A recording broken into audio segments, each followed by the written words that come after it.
A new subscriber. Prepare for battle.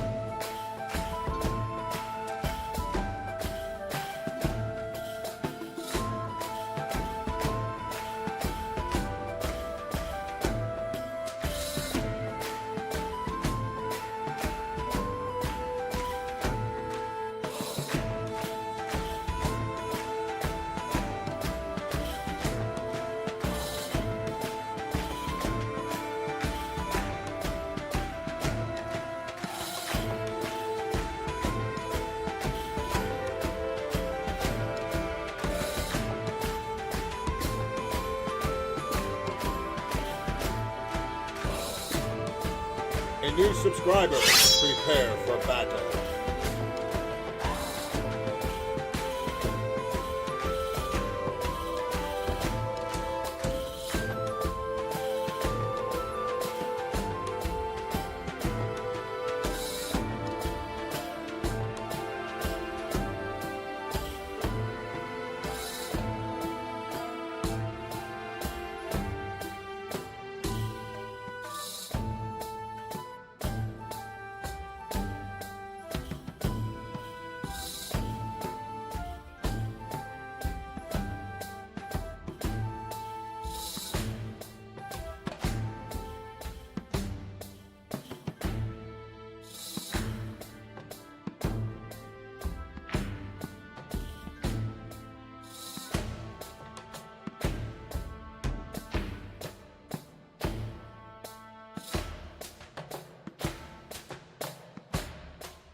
A new subscriber. Prepare for battle.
A new subscriber. Prepare for battle.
Trollord Games, join the fray. Oh, that's okay. We have your replacement. We have your replacement. That's right. Hey, we are live. Yep, we're live. I'm gonna make sure we were. Have we made it? Have we arrived? To Are we live? Chuck? Are we live? I swear. Yeah, Grace is trying to mimic me and my wailings. All right, so let's begin. Let's kick this shit show off. All right, we left off with all of you guys gathered in the library. You were in, I think, the third floor, researching in that little section. You had hired Davis and McGowan had hired two locals. Kent and Davis, I believe, were their names. No, Kent and Clark were their names. Clark and Kent. Clark and Kent, and they had been doing research for several hours before the other you all showed up. So when you guys showed up, there were these piles of books and all over the place and notepads, and they were doing all of their study and whatnot.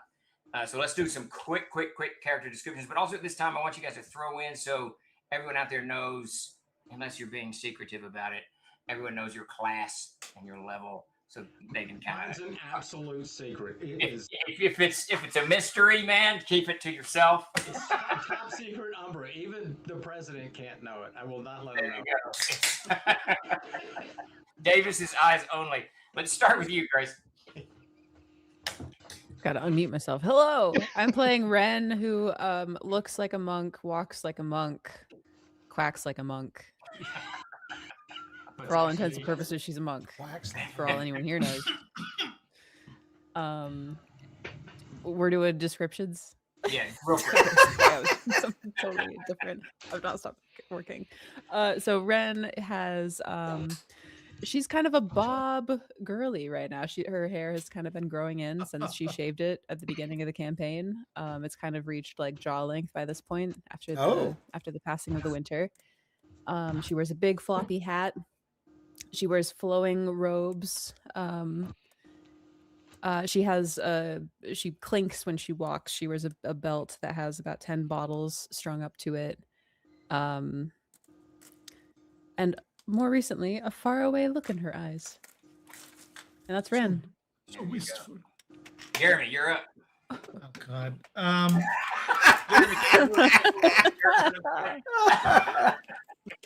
We have fun. We have fun here. Can I just be this? Sure. The Green Goblin is that? No, it's Etrigan the demon. Come on. Oh, I couldn't see as well.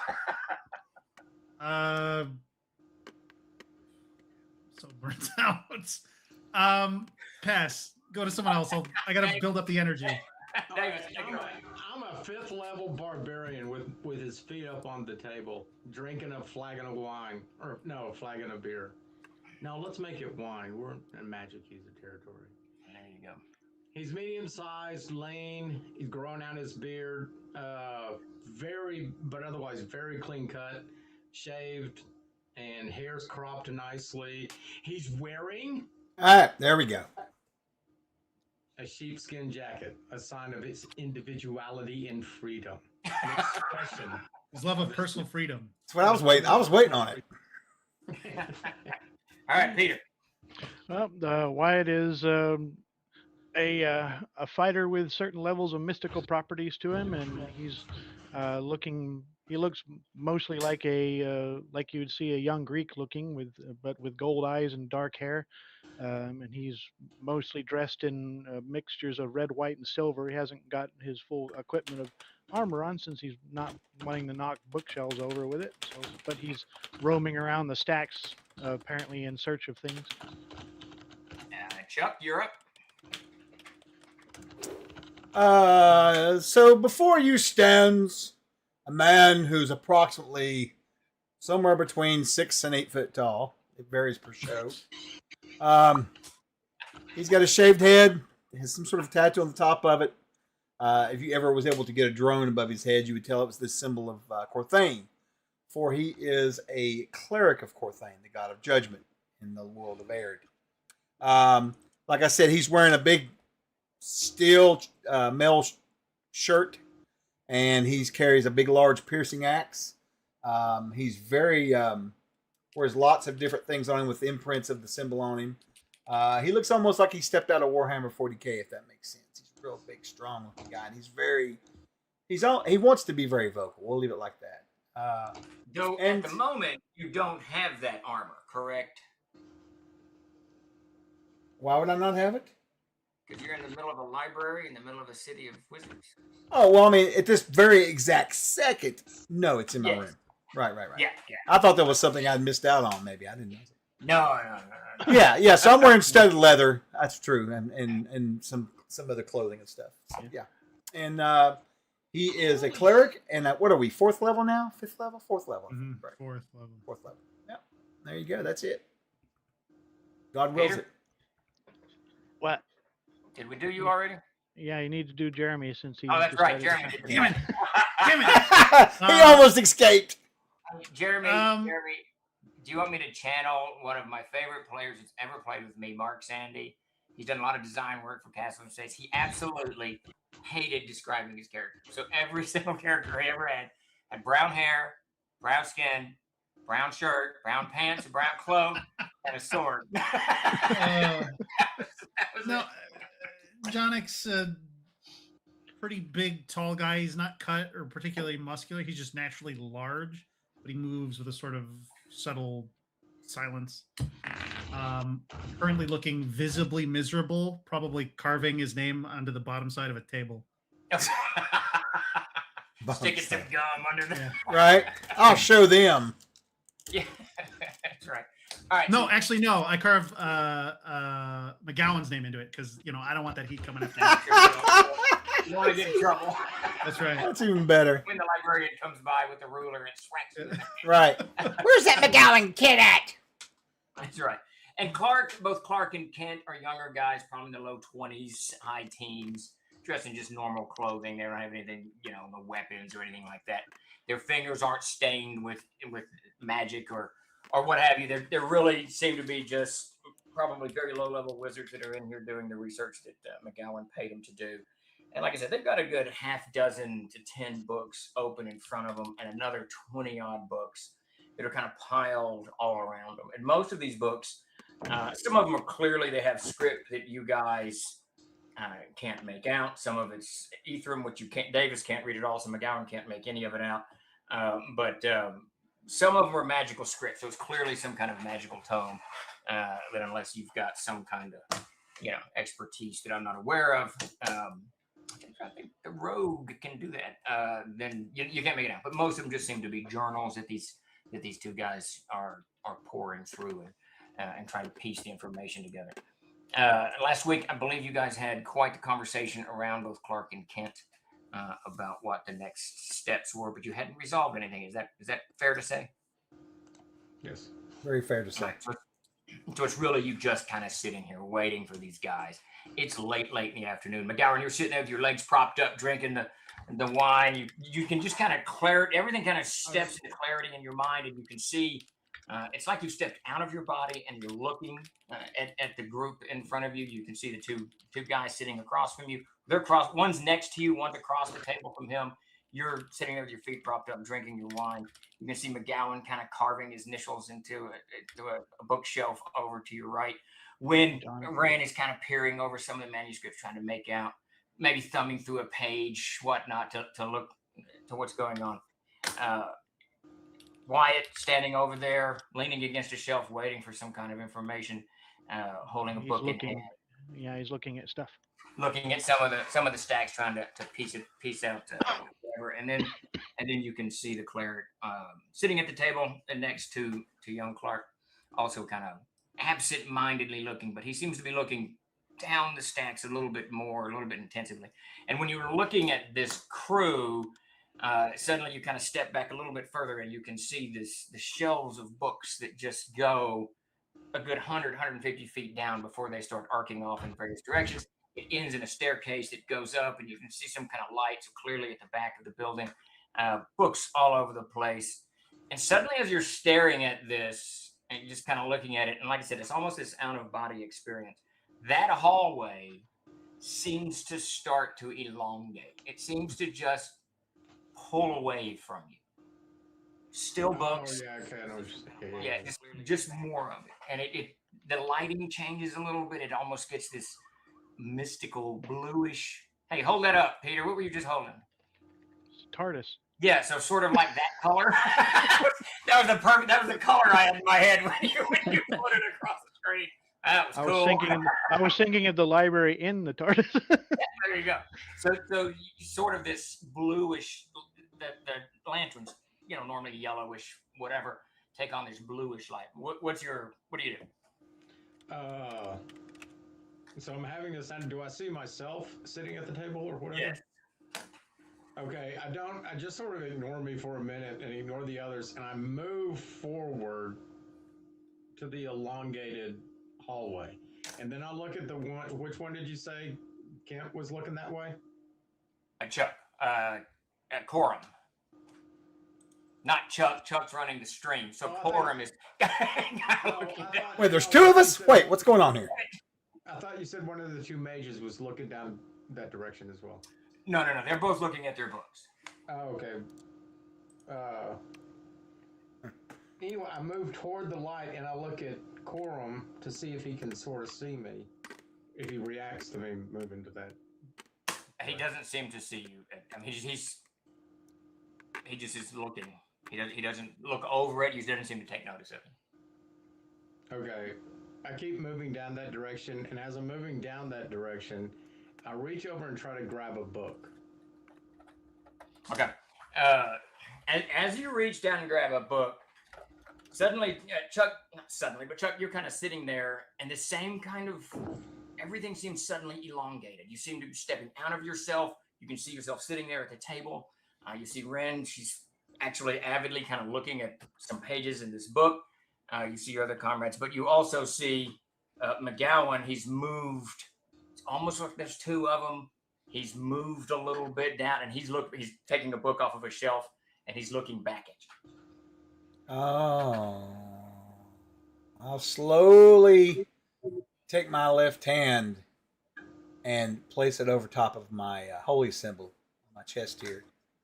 I'll take my other hand and I'll sort of hold it up in the air for just a moment, saying a silent prayer to Corthane for a moment. And then I'm going to get up and slowly start walking towards McGowan, attempting to get his attention, as if I can make eye contact with him. He can see me. You easily make eye contact. Davis, he makes eye contact with you. And you can see he too, it's almost like there's two of them, but you can't focus on one or the other. Okay. I drop the book. I lift it up high and then I drop the book. Okay. And I motion to Corwin and I turn around and I keep going down. All right. When that book hits the floor, Ren and Jonick and Wyatt, it all draws your attention. And Davis, you feel this almost snapping motion, and Corum, you feel it as well. This, as if you're whole again. If suddenly something has snapped, you were stretched or whatever, and then you're standing there, and all 5 of you are now in this hallway of books. It's the same hallway you were in. It just seems elongated. The light has changed. It's different now. It's blue, like I described a moment ago, and it ends in this staircase that winds up into this almost where before there was a window. There's this ethereal mix of red and orange, a little bit of black mixed in. Do I see them? Yeah, they all seem to be aware now. So let's do real quick. Ren, what's your first reaction? You're looking at this book. Suddenly, the hallway, it's almost this vertigo feeling. Everything elongates. You spin a little bit. You get a little bit dizzy, and then you can see the lights change. Hallways change. Everything seems odd, and you can see McGowan looking at you. He's standing a few feet away from where he was a moment ago. And Corum, have you stood up, Chuck? Or are you still sitting down? Oh no, I had stood up and walked towards McGowan. And Corum has moved down as well. This might be stupid, but are we being summoned? All right, so that's your immediate reaction. Jonik, what's your immediate reaction? It's some weird ethereal shit. I don't know. Got it. That's a 100% legitimate reaction. Yeah. What the hell is This going is so on? beyond my depth to engage with at all. Right, absolutely. All right, right. You do horrible in Call of Cthulhu. No, as the character. No, I know. Well, Wyatt freezes for a little bit, and then, considering the nature of what he is, you see him kind of carefully hide his eyes for a second. Okay. Try to block the vision out. All right, so let's stop it there. Chuck, will you introduce the stream? And Grace, will you bring us up to speed with whatever's going on with bonuses, etc. A new subscriber. All right, we're here tonight to play some Prepare Castle for Crusades battle. actual play with you guys. We are all 4th level. I think we introduced our characters a little bit earlier. There's a little diagram thing that's going on sort of down in this corner here that shows the characters and such if you want to look at that. We currently have a crowdfunding campaign going on. This crowdfunding campaign is going to end tomorrow at 12 noon Central. So if you're interested, just hop in on that. You'll see some advertisements. We just hit 100 grand. So congrats. Thanks, everybody.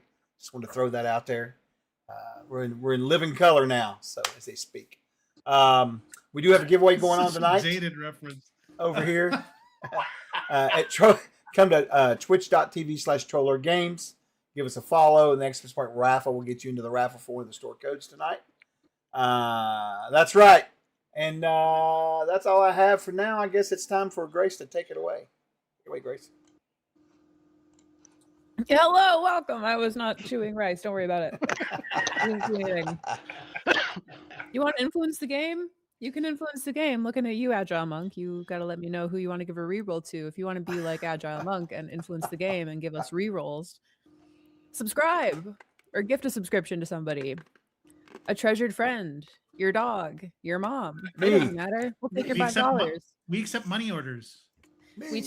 Our body is a machine that takes money and turns it into better dice rolls. In theory. I don't think that happens. Mike. Hey, A new Agile, thank you so much. Prepare for I get to battle. give out 6. Speak of the devil, there's Convert them Agile into Monk. more dice rolls. I have 6 rerolls to give out, buddy. A Thank new you. subscriber. Prepare for battle. If you want to influence the stream, but you don't necessarily want to pay money, we appreciate you. You can do that. A If you new wanna redeem subscriber. channel points Prepare for boon battle. points. That's a +1 that any of us can add to our rolls. And we A can new subscriber. do those in bulk, Prepare for too. battle. So I will await Agile's A new subscriber. names Prepare that you for want to give battle. your rerolls to. You've got 6 to give out, and I'll just go over the count right now as it is. It's So Chuck. Jeremy. Oh, I'm sorry. Give them all to Chuck. Jeremy has 1 + 1 and 4 rerolls. I have 3 + 1s and 9 rerolls. Oh. Chuck has 2 + 1s and 6 rerolls. Jeez, Chuck. We're going to use some of these. Come on. How many rerolls, Grace? Chuck and Grace are taking point. 6. No, she's not got to Jeremy yet. 6, you said? Okay. 6. Yes. Jeremy was first. Oh, was he? Peter has 1 + 1 and 7 rerolls. Oh ho ho! Davis has 1 + 1 and 3 rerolls. Ooh, nice. All And right. Steve has 2 + 1s and 4 rerolls. Boo, boo. I choose to look at this as a And- popularity poll. I'll take We all add that. Popularity poll. I'm surprised I have any of them. That's why. I don't know. Get more popular then. No. Sounds like a skill issue. Touch of evil for poor Jeremy. I want There's everyone a- to despise me more. I want everyone to cheer when this character dies. That is Tall popularity. order, in this Jeremy. level. Tall order. 9 rerolls for Return to the Darkened Fold. What do you think, Jeremy? All right, so is that got it? Is that capped it, Grace? All right, just so that everybody knows, we jump right in from a work day into this. So eating has become kind of problematic. It's I was eating a bunch of peanuts earlier. Just So, the picture I have up right now is how it looked before this all happened, correct? yes. All right. So that's what we're going to see now. It's this right here. Maybe. We'll hear a bunch of dogs is what we're going to hear. The hounds. There we go. The hounds. All right, so. All right. Okay, this is what you guys see. This is your reactions, your immediate reactions. McGowan, what are you doing? You're kind of standing in the forefront. Corum is moving up towards you. You can see both Clark and Kent too have stood up, and they're looking around, kind of aghast. They're doing this. Yeah, and they're stunned. Do I notice the other three like having the nanobody thing too? Or They no? seem to suddenly be aware of what's going on. The looks of surprise or consternation on their faces, and Wyatt covers his face, so they're clearly having a reaction to seeing something. So you assume. No, Ren, I don't think we're being summoned. Oh, great. I think we're being asked. Now look down. I have a dagger. I pull my dagger out and said, "I'm going to go see where this takes me." I'm not alone. You're not. I'm coming too. Come on, Miss Reroll. I'm behind Ren for a minute with my dagger. I'm feeling as though I could make 9 saves against disintegration without consequence. Fortune favors the popular. All right. So you two start moving down. Wyatt, you going as well? I am. I'm just tagging up the rear. Okay, you come in the rear. Do you have any weapons and armor? No, he left all that in the in his room. He's Yeah, not going to Davis, go bumping around. He's not going to go bumping around a library with weapons. Yeah, everything. You have just your dagger? Yeah.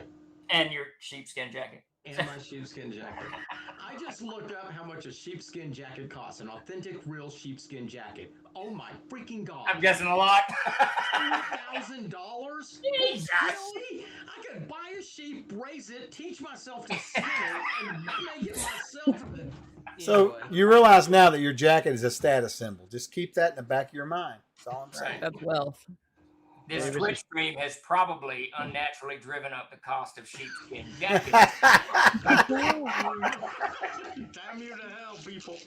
Davis is basically a pimp at this point. So. That's right. He wears it, they'll buy it.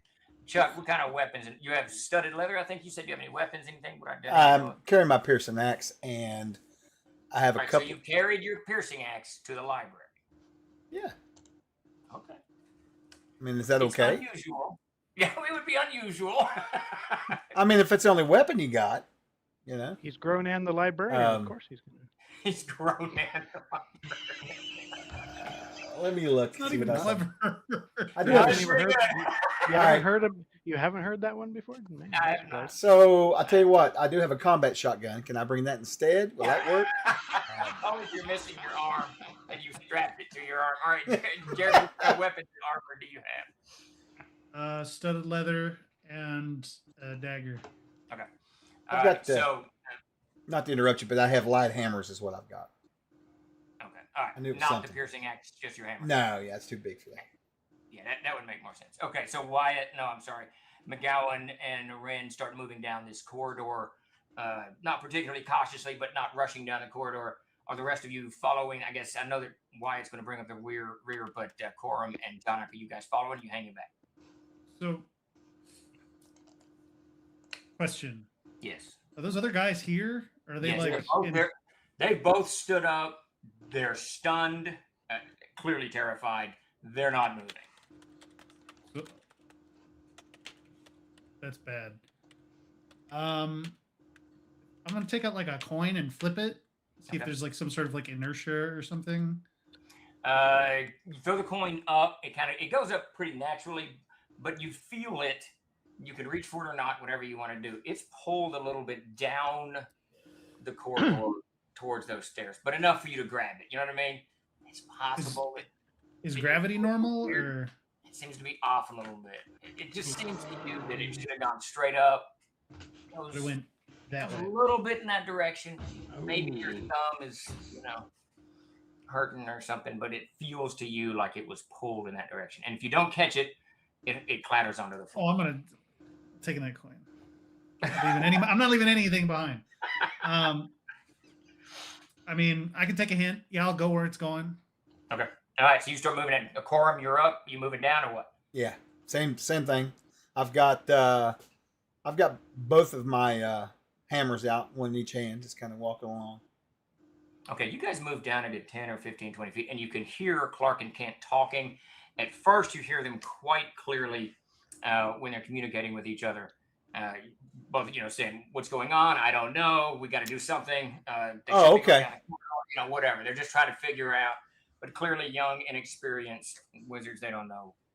Clearly don't have the knowledge to deal with whatever this is in front of them, or the curiosity that clearly McGowan and Ren have. I was afraid they weren't going to notice it. Frozen. So. No. They're just they stand up. Yeah, sorry. I thought we were in like a time stop or something. Okay. No. I completely misunderstood that. 7 of you are mobile. Okay. So you all continue to move down the corridor. You get to the set of these steps, going up the steps. And the corridor is far longer than the room should be. Far longer than the room should be. And as you get to the bottom of these steps, Davis, the steps go up about 20 feet or so, and what was kind of a skylight window on the side earlier is now it's just an open portal. It's some kind of gateway, and beyond it you can see these wedges of colors, orange, red, a little bit of black in there.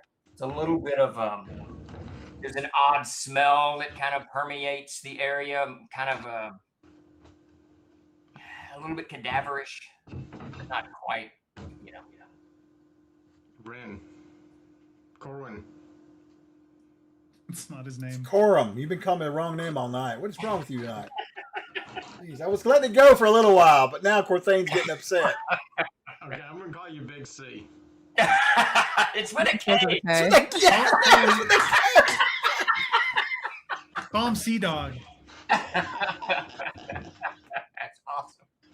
Gonna be calling him potassium all night now. So The Potassinator. Davis is chasing a fly. Ren, the master of putting her hands in things, is going to reach a hand into the portal. Okay, so you have to move up the steps to do that. So you move up the steps. Mm-hmm. I assume the rest of you are going with them. Ren, when you look, you can see through the portal fairly clearly.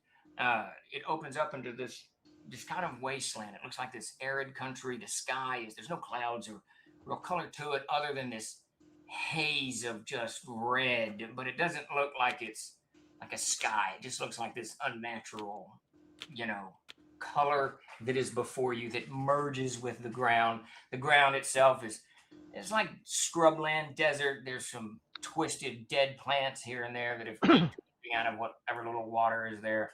And there's washouts, some gulches. It just looks like a blasted plain of nothingness. But you can see movement in the distance. There's some kind of creatures moving on the plain itself in the distance. Does it look familiar to me, like from my visions? And, it has that, the sky kind of has that same feel to it. And this smell reminds you, there's this kind of a maggot smell kind of lingering just on the edge of your sense. You know what I mean? It's not like you're overwhelmed with the smell of maggot. It's like you just catch a whiff of it just a little bit. Yeah. When you turn to look, you can't catch it, but there's this odd smell kind of lingering. She's gonna turn to everyone else and say, "I think this is the wretched plains." Ooh. Oh, then we should not go there. This is where we need to be. No, it's not. Does any For of once, I my agree with Jonic. I don't know if what we do once we find NY's in there. We haven't Die. found enough research yet. would I have a chance with my studies, Steve, to maybe be able to figure out what this exactly really is? I'm assuming I've had some training on it, at least a little bit. In regards to Infernal, I don't know, maybe not. Well, yeah, and this isn't one of those things I would really normally call a check on, and I'd rather you role play it. What do you think it is? You know what I mean? Not so much as what is it, but or what your training or your schooling has taught you, but what does Quorum think it is? Okay. And you're kind of standing at the bottom of the steps, and you have this when you start concentrating on it, Quorum. You get this pull. It's a real pull. You suddenly realize you don't have your piercing axe. You feel like you're being pulled in this direction. Ooh, Grace, you're right.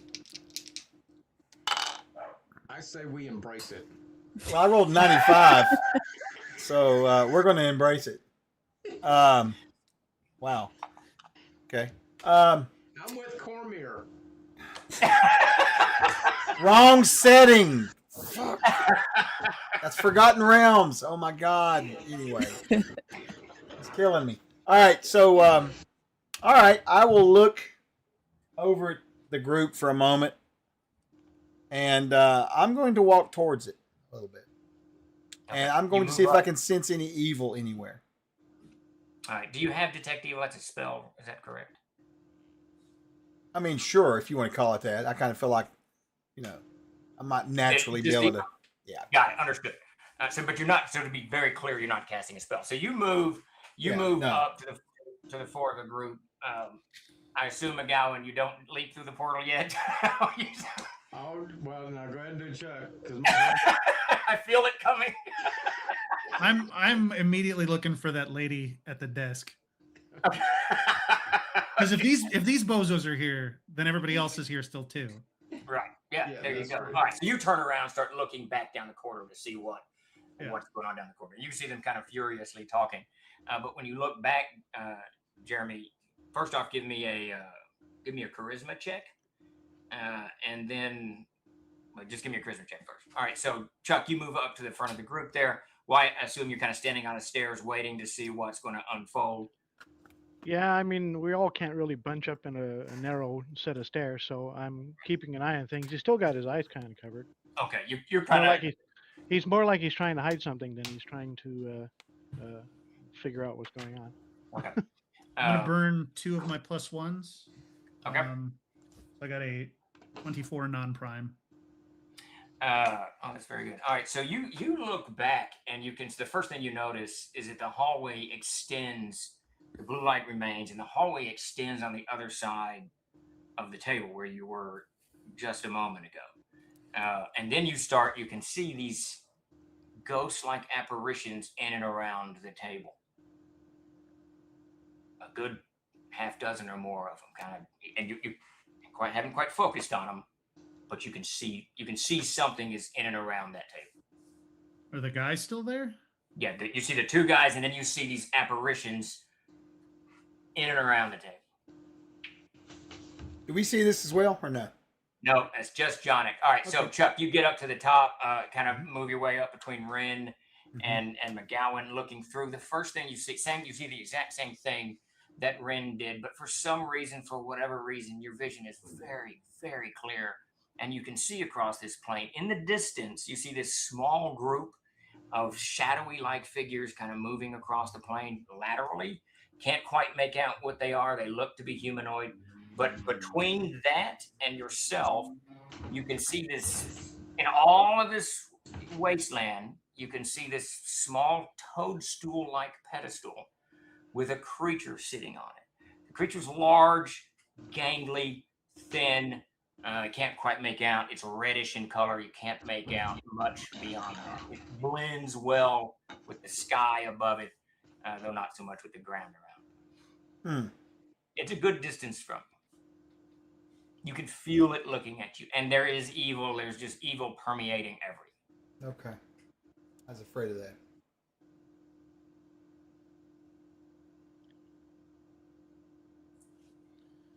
Okay. Go ahead.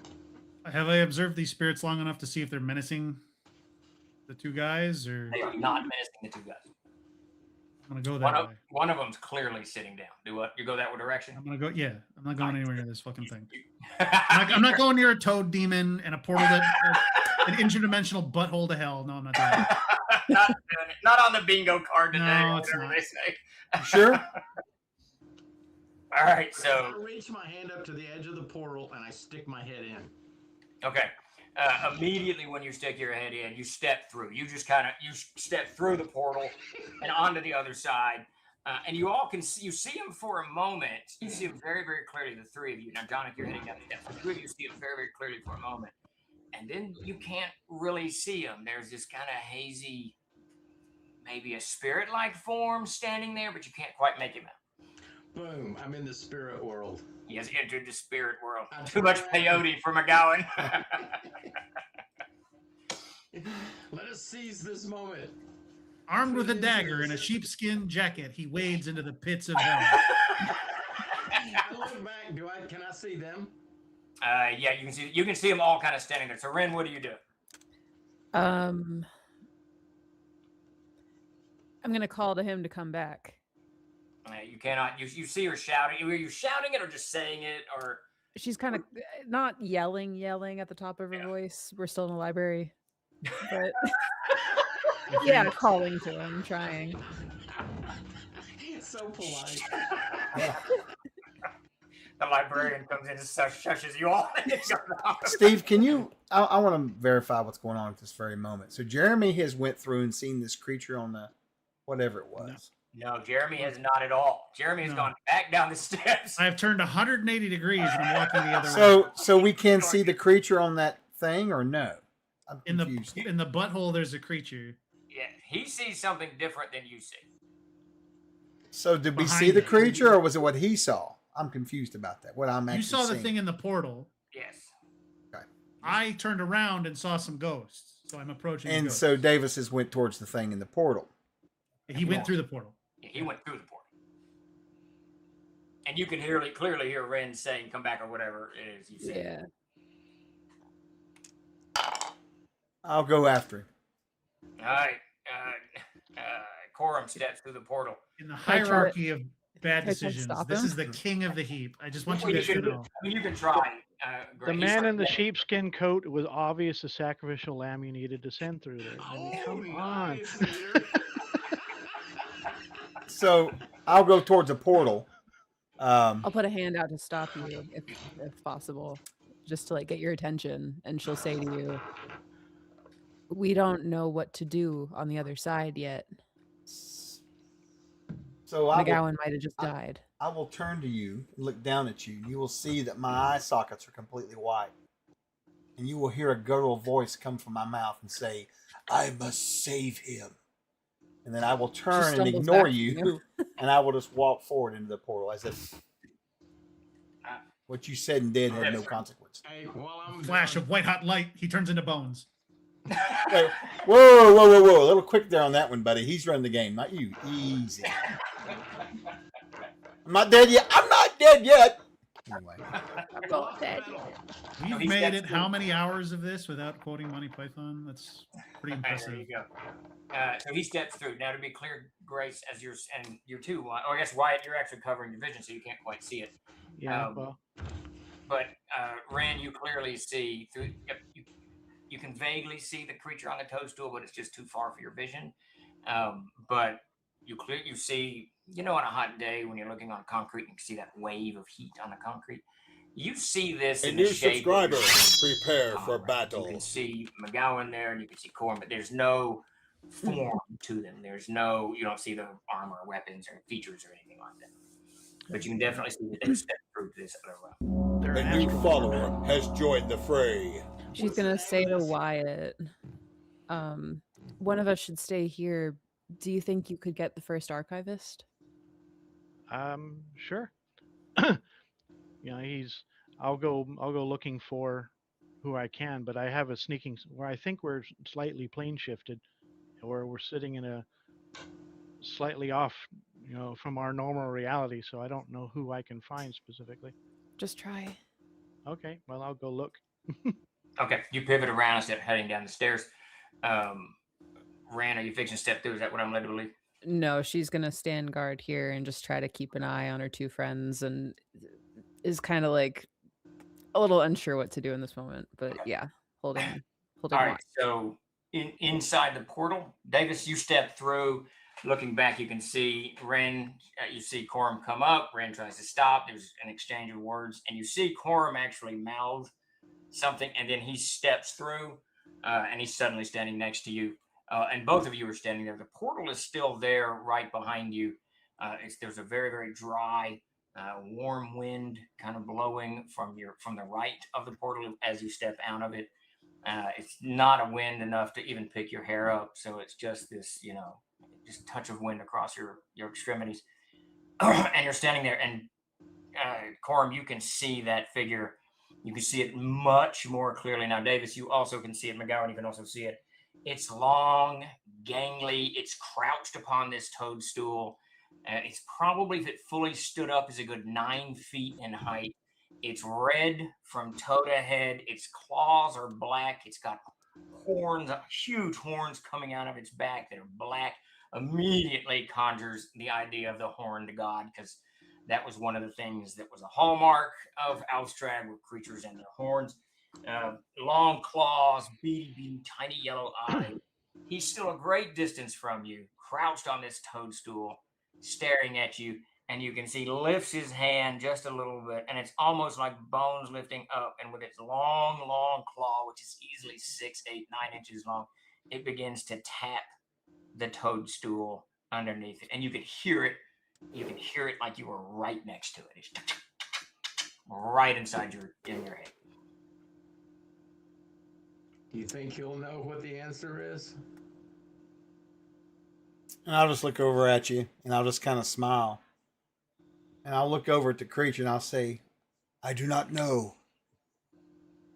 I find myself in a place I've been to before. In another life, maybe. I do not know. This is strange yet familiar. But either way, and I'll look you dead in the eyes, and I'll say, it is filled with evil. And I'll just sort of like stiffen up with my hammers. What's that little rapscallion's name that we're trying to, his face hugger? It's Corum. No, it's Endwise. It's Endwise is who you are. Who you are. Now, Davis, it strikes you that he's speaking to you. That what? Corum is speaking to you. Do I hear him? Yes, you clearly hear him. He's talking. He's not writing anything down. He's just talking. And I don't seem like I'm acting surprised by it or anything. I'm acting completely casual about it.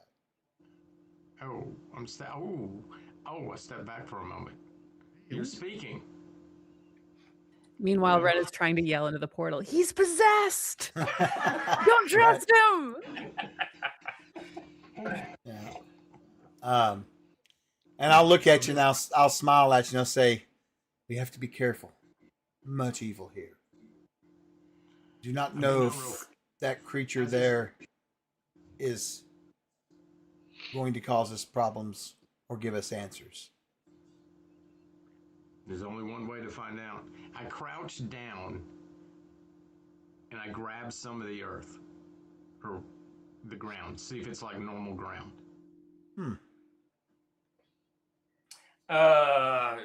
It has when you pick it up, it has no texture to it. It's like you can see it in your hands, you can see it going through your fingers, but you don't feel anything. It's just like you were holding air. Okay. Interesting. creature starts tapping a little bit more emphatically. Both of you make a charisma save. It's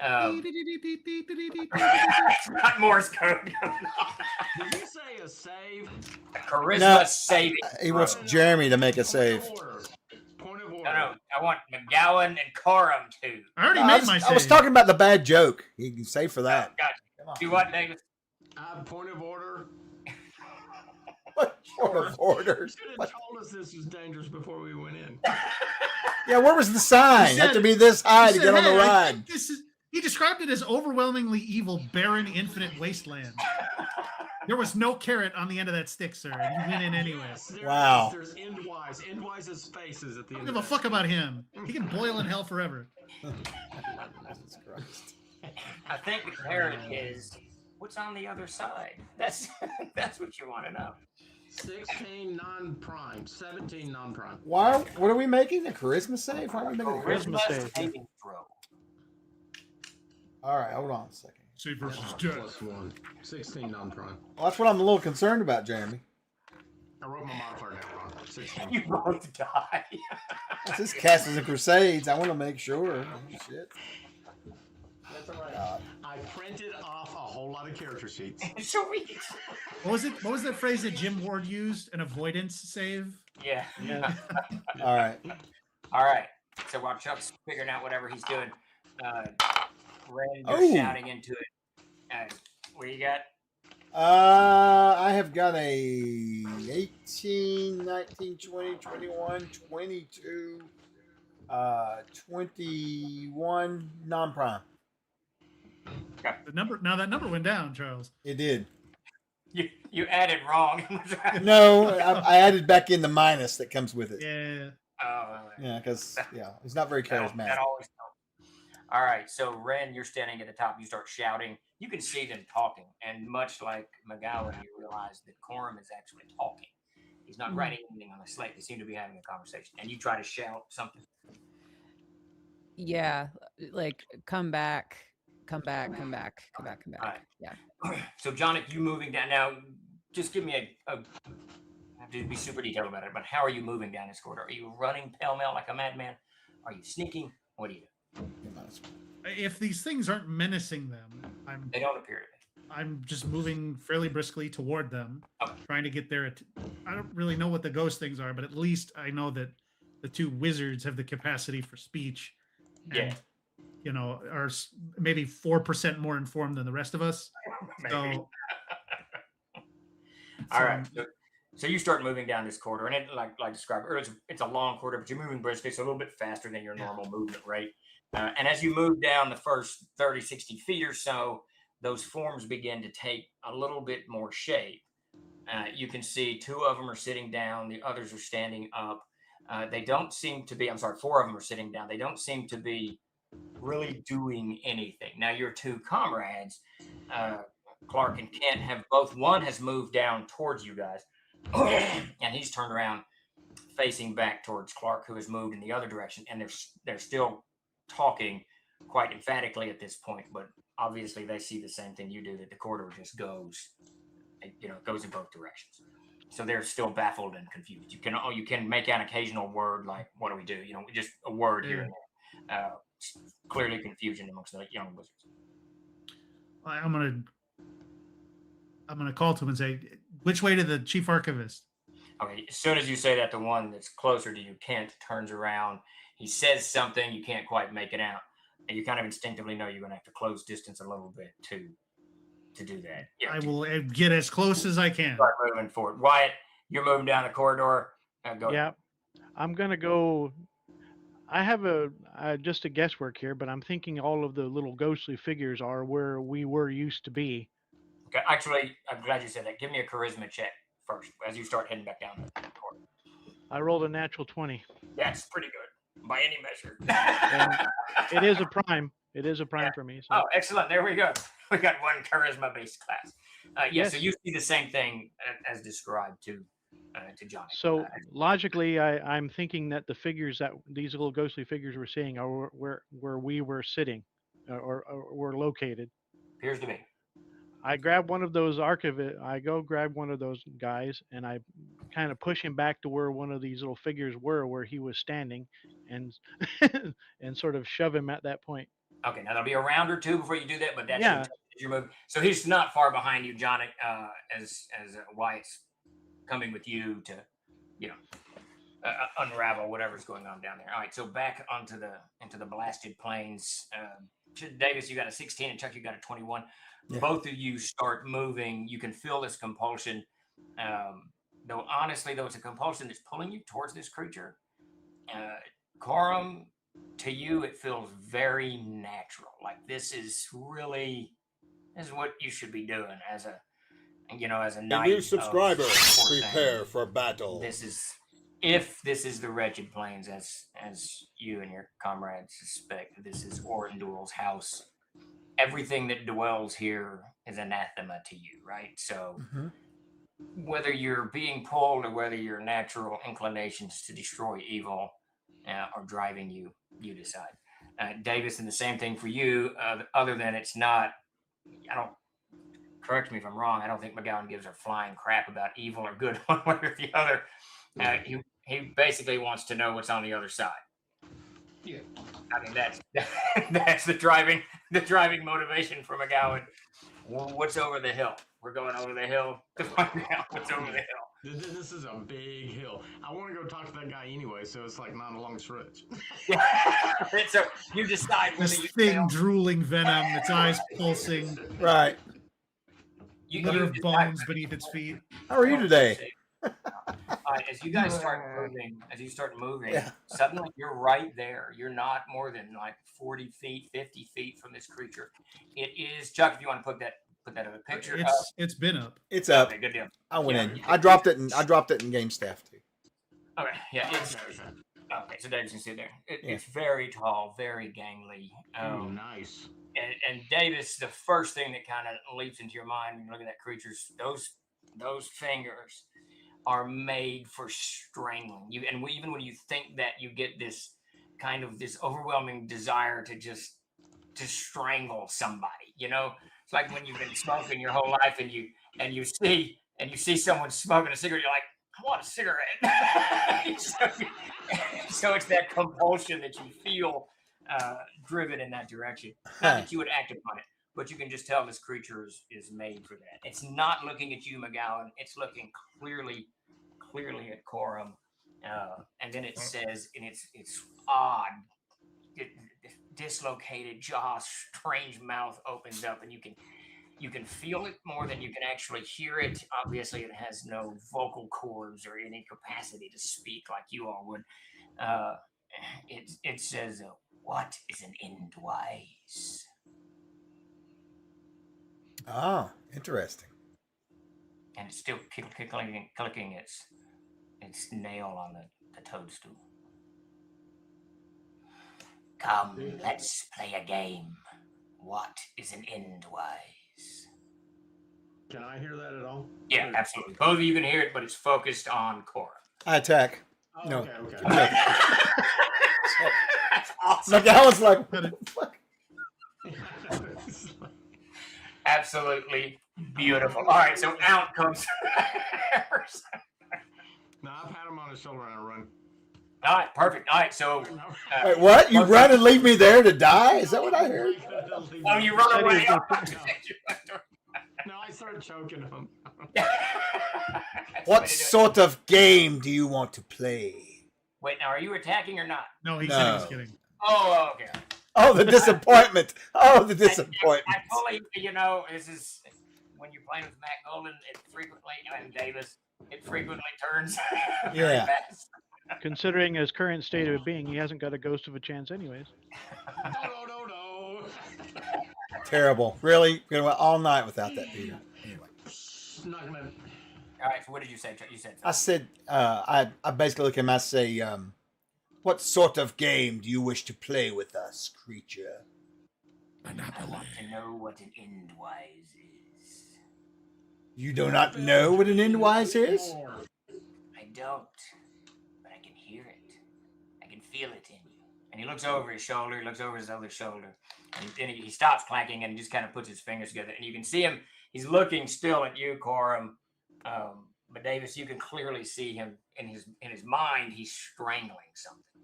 He's tightening his grip up. You can just see this. He's strangling something in front of you, but there's nothing in his hand. Yeah, I say it's my failed duty, and I've come here to finish it. Then he turns his attention to you, and he comes off the toadstool just a little bit. And we back up, I'm sure. Do you? I do. Okay. I know. Okay, I step into him as he comes up.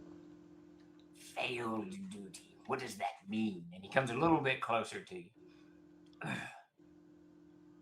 take a step closer to him. I didn't bury him properly, and he's here wrongly.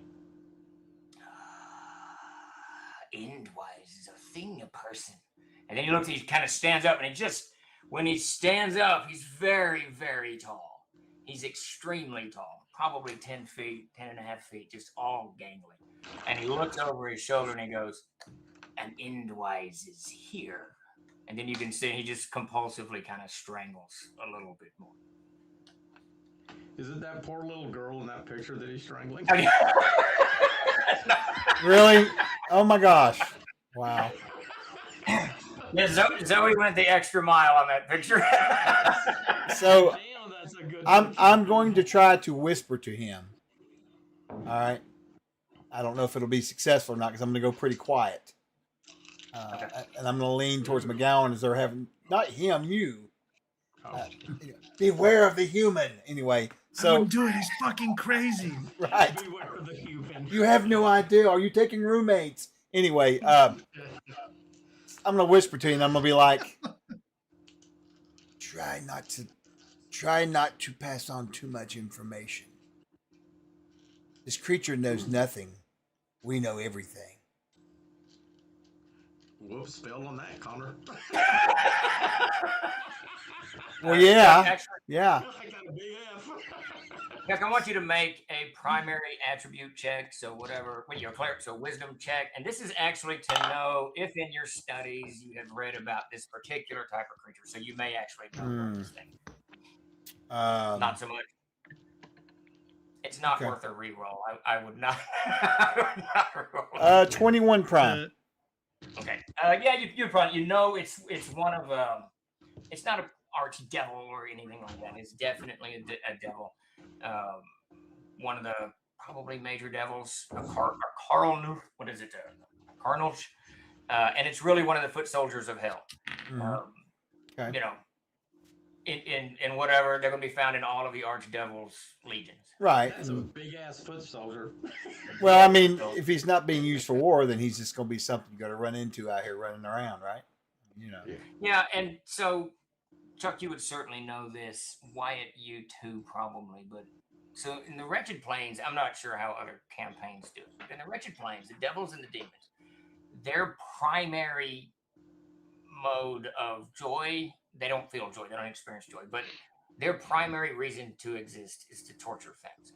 So they just spend eternity wandering the Wretched Plains looking for evil souls to torment and torture them for eternity, for whatever their particular gifts are. If they happen to run across a paladin on the prime material plane, that is very unusual. most of the eternity is spent just tormenting the damned. Sure. Right? And so this is one of those, clearly one of the legionnaires whose job is to do that, or whose reason to exist, I should say. It's not his job, but his reason. I got you. Yeah.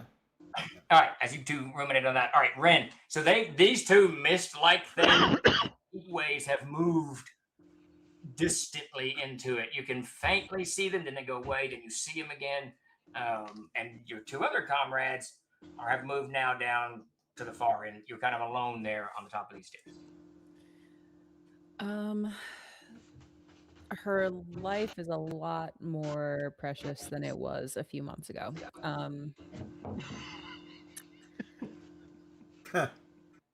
The way I think what's going on internally for her is McGowan and Coram have just died. Okay. I don't think she has any reason to believe that they're actually even still alive in there. Well, particularly him, because I'm possessed, right? It's kind of what she's thinking. She saw your eyes go white and you spoke, and yeah, she isn't sure what's happening. So I think that Ren is going to take a really deep centering breath, and she's going to sit down on the ground,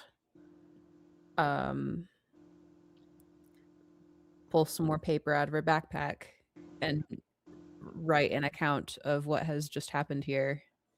Okay. And kind of keep watch for her friends from both sides, just waiting for someone to come with any news of like what to do with this. Yeah. Peter and Jonik are probably left. They're probably in some other city already having a meal. The hallway back is to Darkenfold. 700 miles. You got to understand. Hallway We're still goes- walking. We're still walking to these two. And windows. Davis, keep in mind, my eyes are completely white. There's no cornea or nothing. There's no eyeballs. Oh, well, Jesus. Yeah. Just keep all going. right, so Jonik,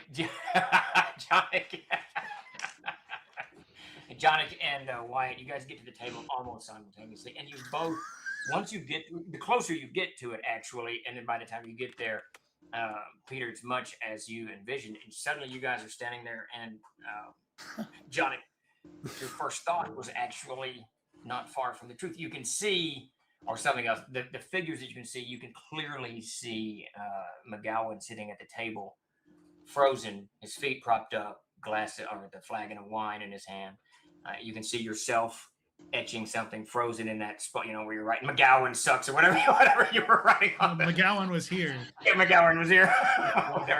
You can see Wyatt to your right, and he's looking at a picture, but you can also see the right Wyatt that you're with pushing one of the Clarks down, because both of the Clark and Clint are sitting at can't see anything. And then you can see Corum sitting at the table looking at you. And then you see Ren standing over the table looking. She's got a book open in front of her. Her eyes are kind of wide, and there's a page in her hand, and it's kind of turned a little bit, and she's looking down at the book. Did you say some of them are looking at us? And the only one that seems to be looking at it was Corum, but he's really looking down. Okay, they're not. It's not like there's an intelligence there. No, they just seem to be frozen in this moment in time. What are these two wizards doing? So there's two of them sitting frozen. Yeah, there's the two fake ones, and then the one, as he was saying to you, I don't know what to do, and then Wyatt grabs him, not roughly, right? Just I'm trying to grab him. I'm trying to shove him down into the form that matches his sitting in a chair. So he's trying to merge the two forms, and then Clark is like, oh, "What are you doing? What are you doing?" And he starts moving forward. Yeah, what are you doing? Wyatt turns to you, and you notice something very odd about his eyes are now very solid metallic gold with two slits in them. I said, we're in astral forms right now, and I'm trying to put them back together. That's what you're I'm getting out of this party with you freaky eyes. These guys are fucking weirdos. What the hell? I activate my demon form and sprout horns and wings. What you're seeing is spirit forms. So there's something that's part of what Wyatt is merged with his spirit form. You don't need to explain that to me. Yeah, out of character. I'm just saying that's. I don't want to hear it out of character. Johnny, that's what he's doing. He's trying to push Kent back into Kent's. I'm gonna because I think he's crazy. I think he's nuts. So I'm gonna try and pull him off of him. We need these guys' help. They're the only ones who could get us out of here. That's what I'm trying. That's what I'm trying. Their ability. That's what I'm trying to do. Kent goes, we don't have any idea what's happening. We have no idea what's going on.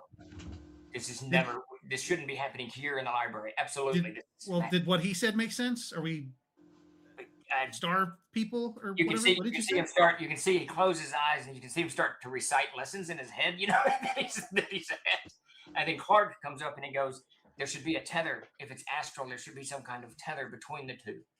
I don't see a tether. Do you see a tether, Sir Wyatt? No, but I'm just suggesting that that you go sit where you were sitting, and that might help. That's it, the logic turning through his head right now.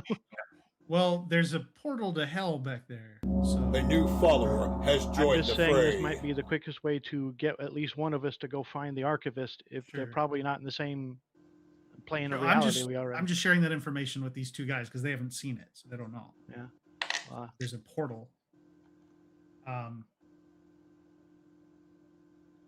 The space around us is physically altered, so there's like no egress from this. Is this like a one-way hall? It appears to be. I'm gonna climb a bookshelf. All right, you start moving up a bookshelf. Yeah. When you go up, it's all you're looking at. The ceiling is mostly disintegrated. You can see broken archways, and then patches of that orangish red haze of a sky that you saw through the portal. But you get to the top of a bookshelf, and you can clearly see your people down below. It's like Borges' library. I'm gonna take like a, I don't know. I'm gonna take a book off the shelf and just throw it up into the void. All right, back on the plains. Corum, McGowan, what are you doing? When I noticed I didn't notice his eyes before. When I noticed his eyes, I stepped back from him just a little bit. And then I look at the creature or whatever. Yeah, what is it doing? Since our last it's pivoted off of you, McGoran, and you can see it's still kind of spasmodically strangling something, and it looks at you, Corum, and then it starts walking towards you in this odd, gambling, shunted gait. It's just moving like, it's just a mess of gangly body parts that are only stitched together that don't quite work well. It's moving towards you. Really? Okay. Convulsively strangling. All right. Is it saying anything or just walking towards me? It's just moving towards you. You can hear it a little bit, endwise. Do you know where this endwise is? He doesn't turn and look at you. He's just approaching up to McGowan. It's almost on him at this point. All right. Well, at this point, I'll be putting my hand over top of my holy symbol. All right. Okay. And I'm going to sort of turn sideways with that symbol sort of prominently displayed in my hands as I look at him. And I'll look at him. I'll sort of tilt my head at him. And I'll be like, "You know the name, creature. Why do you continue to banter with us? What do you wish?" Stop right there. While he's approaching, while Corum's talking to him, all right, I'm stepping back and I have the dagger in my hand, and I reach over and I try to cut my palm just a little bit to make sure it cuts. It does cut, yes. Right. You just send us to hell. Fantastic. No. Then I make sure I'm behind it and I flip it around and I'm getting ready to jump. All right. Now that I've confirmed that I myself can be slain, I will extrapolate that to assume that I might slay this supernatural thing. That's right. Yeah. It's logic. All right. So he's almost on top of you. Get back to Ren. So give me a quick idea of at what point are you going to start this story that you're writing? I think that she's going to start it with what she was reading, and then the story as she noticed it. So hearing the book clatter, looking up, seeing that the hallway extended, the feeling of vertigo, the blue light, her friend passing through, her one friend's eyes going white and speaking, though he was not really known to do that. And as she's kind of writing and detailing all of this, her mind wanders a little bit to her hand. And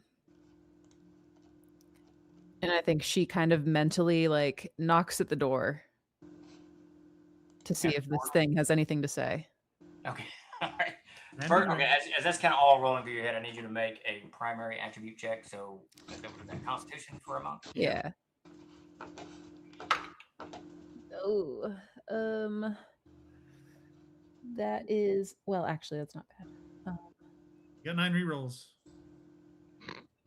How could I use them? I don't know. The majority of us are in reality still, so I want to once more than 50% crosses through that threshold, we're fucked. You're right. That's a good point. I'm gonna use a reroll. It was a success, but it could be a better success, I think. Hey, that's a natural 20. Hey, Oh, there we go. All right. I'm right. Let's go. All right. So you're writing all this down. You get to the point where the eyes are turning white, and this one. but there's something's just rolling around in your head.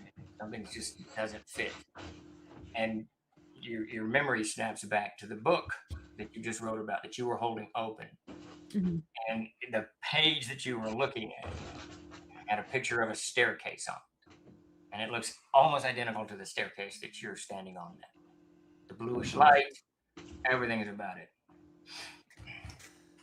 I'm gonna maybe stand back and kind of backwards run. She's really battling the two, like it's very impulsive, trying to battle the two like competing impulses in her brain. But realizing that, I think she's gonna run backwards, her head kind of on a swivel towards the portal and towards the book. She's gonna look at what she was reading. So running back to the table where you come in there. Okay. So you've written 2-3 paragraphs, jump up, start running back down. All right, so back at the table, John, if you're up on the top of the thing, you threw a book up, right? When you throw that book up, it goes up about 10 feet and it just kind of hangs there for a moment. And much like your coin, it goes a little bit towards the portal and then it falls. You feel like it's falling too slow, but it does fall. And that's when you see Ren kind of running back in your direction. I'm going to drop down the shelf and I'm kind of getting like a caged animal here. I'm going to solicit anyone I can to help me just physically push these bookshelves over. Okay. All right. Wyatt, as he's scrambling back down, out of your peripheral vision, you see Ren running in your direction. You also see McGowan. He's got his hand like this. He's drinking the flagon of wine, and you can see blood coming down his wrist. It's not horrific, but there's blood coming down his wrist from underneath the flagon. And the guy lets you. I mean, he doesn't resist you at all when you put him down. And it creates this weird kind of mirrored image in your head where you can see both of them, but you can't. It's like that scene from Blade Runner. Yeah. The context is completely different. Yeah. Where it kind of fades in and out. Yeah. Yeah. Your brain can't quite cognate both of them occupying the same space.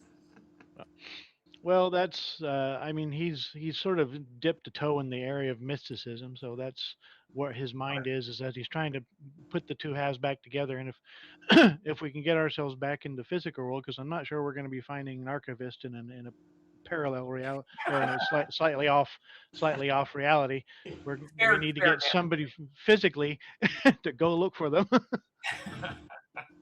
I tell him, I said, just focus on where you were and so where you are, and go and see if you can go find the archivist. Whoever the main archivist is probably understand this better than we do. Okay. Clark turns around and he starts running down that corridor. It's a distance, like Jeremy said, it's a 700-mile corridor. But he seems to be running down it, and bookshelves are going past him and whatnot. Kent is staying where you sat him, and I guess you're still kind of holding him down when Jeremy leaps off shouting, "Help me push the!" I don't know if you're shouting, but whatever you do, Jeremy, to help me push the bookshelves over. Can I knock these damn shelves over? Come on, can somebody help me? All right. I can't breathe. I'm absolutely not going to wreck a library. That's Grace runs by you going, shh. He honestly doesn't want to be murdered by his sister, so he's not going to mess with the library. All right, so back on the plane, Davis, your blood, you can feel it. It's not pouring out, obviously. No, it's just a cut to see if I bleed. Yeah. But the drops of it, when that drop leaves your flesh and it hits the ground, Chuck, both of you guys, you can hear it. You can hear it like it's a gong as it hits the ground. And then you can feel there's just living, dead, whatever, all around you. And We're something's woken up.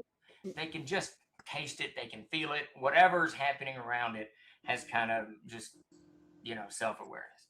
But none of that matters. So is that creature, you said that creature started ambling towards me. Davis over, Davis over cutting his hand open and all that. So as he starts walking. Now you can see clearly McGowan is maneuvered behind the creature, dagger in attack. You can see he's ready to leap on this creature's back. Okay, well, I'm going to I'm backing up as this thing's coming towards me, but I'm backing up with the purpose of helping McGowan get behind it. Okay. All right. Got it. Yeah. And I'm keeping draw the creature back. Got it. Okay. But I'm staying out of arm's reach. And you'll see McGowan. You will see me reach up and just well, I've got a hold of my holy symbol. I've had it the whole time. But I will begin to, I'm not even going to pay attention to what the creature's, of course, I don't think he's even saying that much now. He's mumbling, I think he said. He's just mumbling and what? So I'm backing up and I'm mumbling too, but what I'm doing is mumbling a prayer to Corthane. Is I begin to pray to him to give me a ward against this evil. All right? Okay. And I'm going to kind of circle around. And I'm going to give you a nod. As if, yeah. Okay, so all Did that's you give me a nod to attack? I did. McGowan's all in. Permission. I'm not even thinking twice. I freaking So I'm- run and leap. I'm Okay, casting excellent. I'm doing a prayer or a spell, whatever you want to call it. So. Okay. Is it the spell prayer? No, I wish. No. Oh, it's the prayer. That would be spell. cool. No. What are you casting? I'm going to maneuver around and I'm going to put a ward Wait, upon. wait a minute. Before you do a minute. Are you casting that spell while you're falling back, saying just what you told me, like grabbing your holy symbol? Or is that Yes. okay? All right, what spell are you casting? All right, I'm going to create a ward and I'm going to place it upon McGowan as soon as I get the chance to do so. Oh, nice. Okay. All right. Perfect. All right. So when you grab your holy symbol and say your prayer to Cortana and whatnot, you can feel your every part of your body, both the spiritual and the physical, is flooded with the knowledge that your oath is fulfilled, and you can feel that oath roll out from you in just sheer base power. Now, Davis, you feel it as well as the ward spell washes over you, and not that you needed this, but you feel invincible now.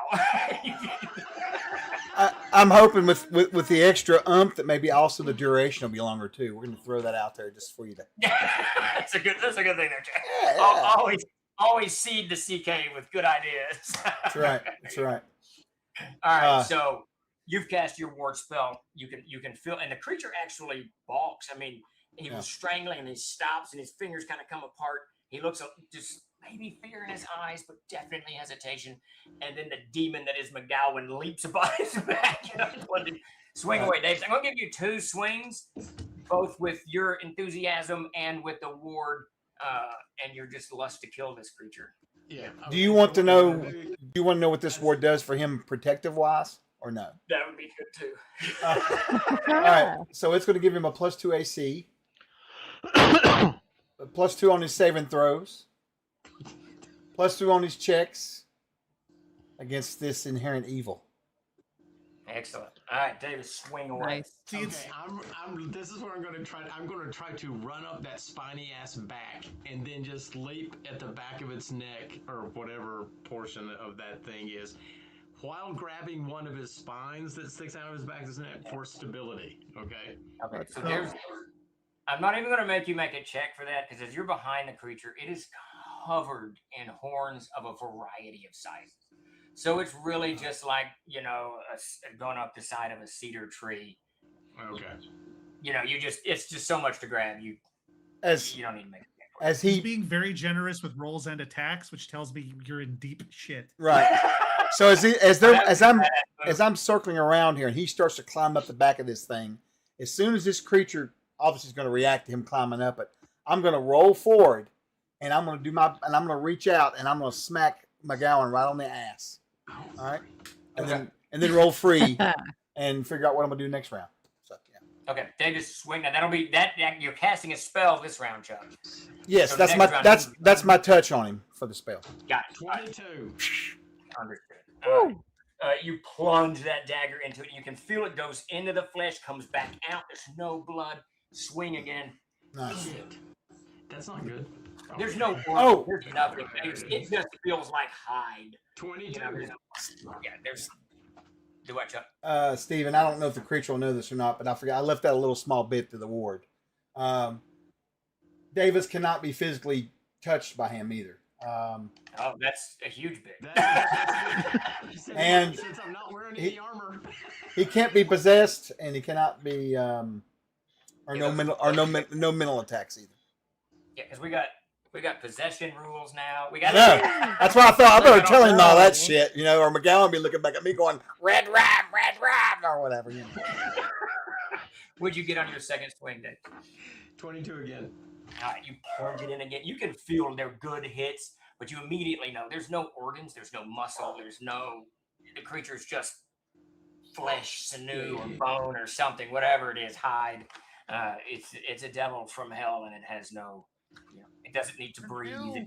It has none of this stuff. Okay, as soon as that dagger hits, and I realize that, I leave the dagger in it. Okay. Oh, nice. Okay, perfect. That's badass. All right, so back in the library, Jeremy, give me a strength check. No one's coming to your aid. Let me rephrase it.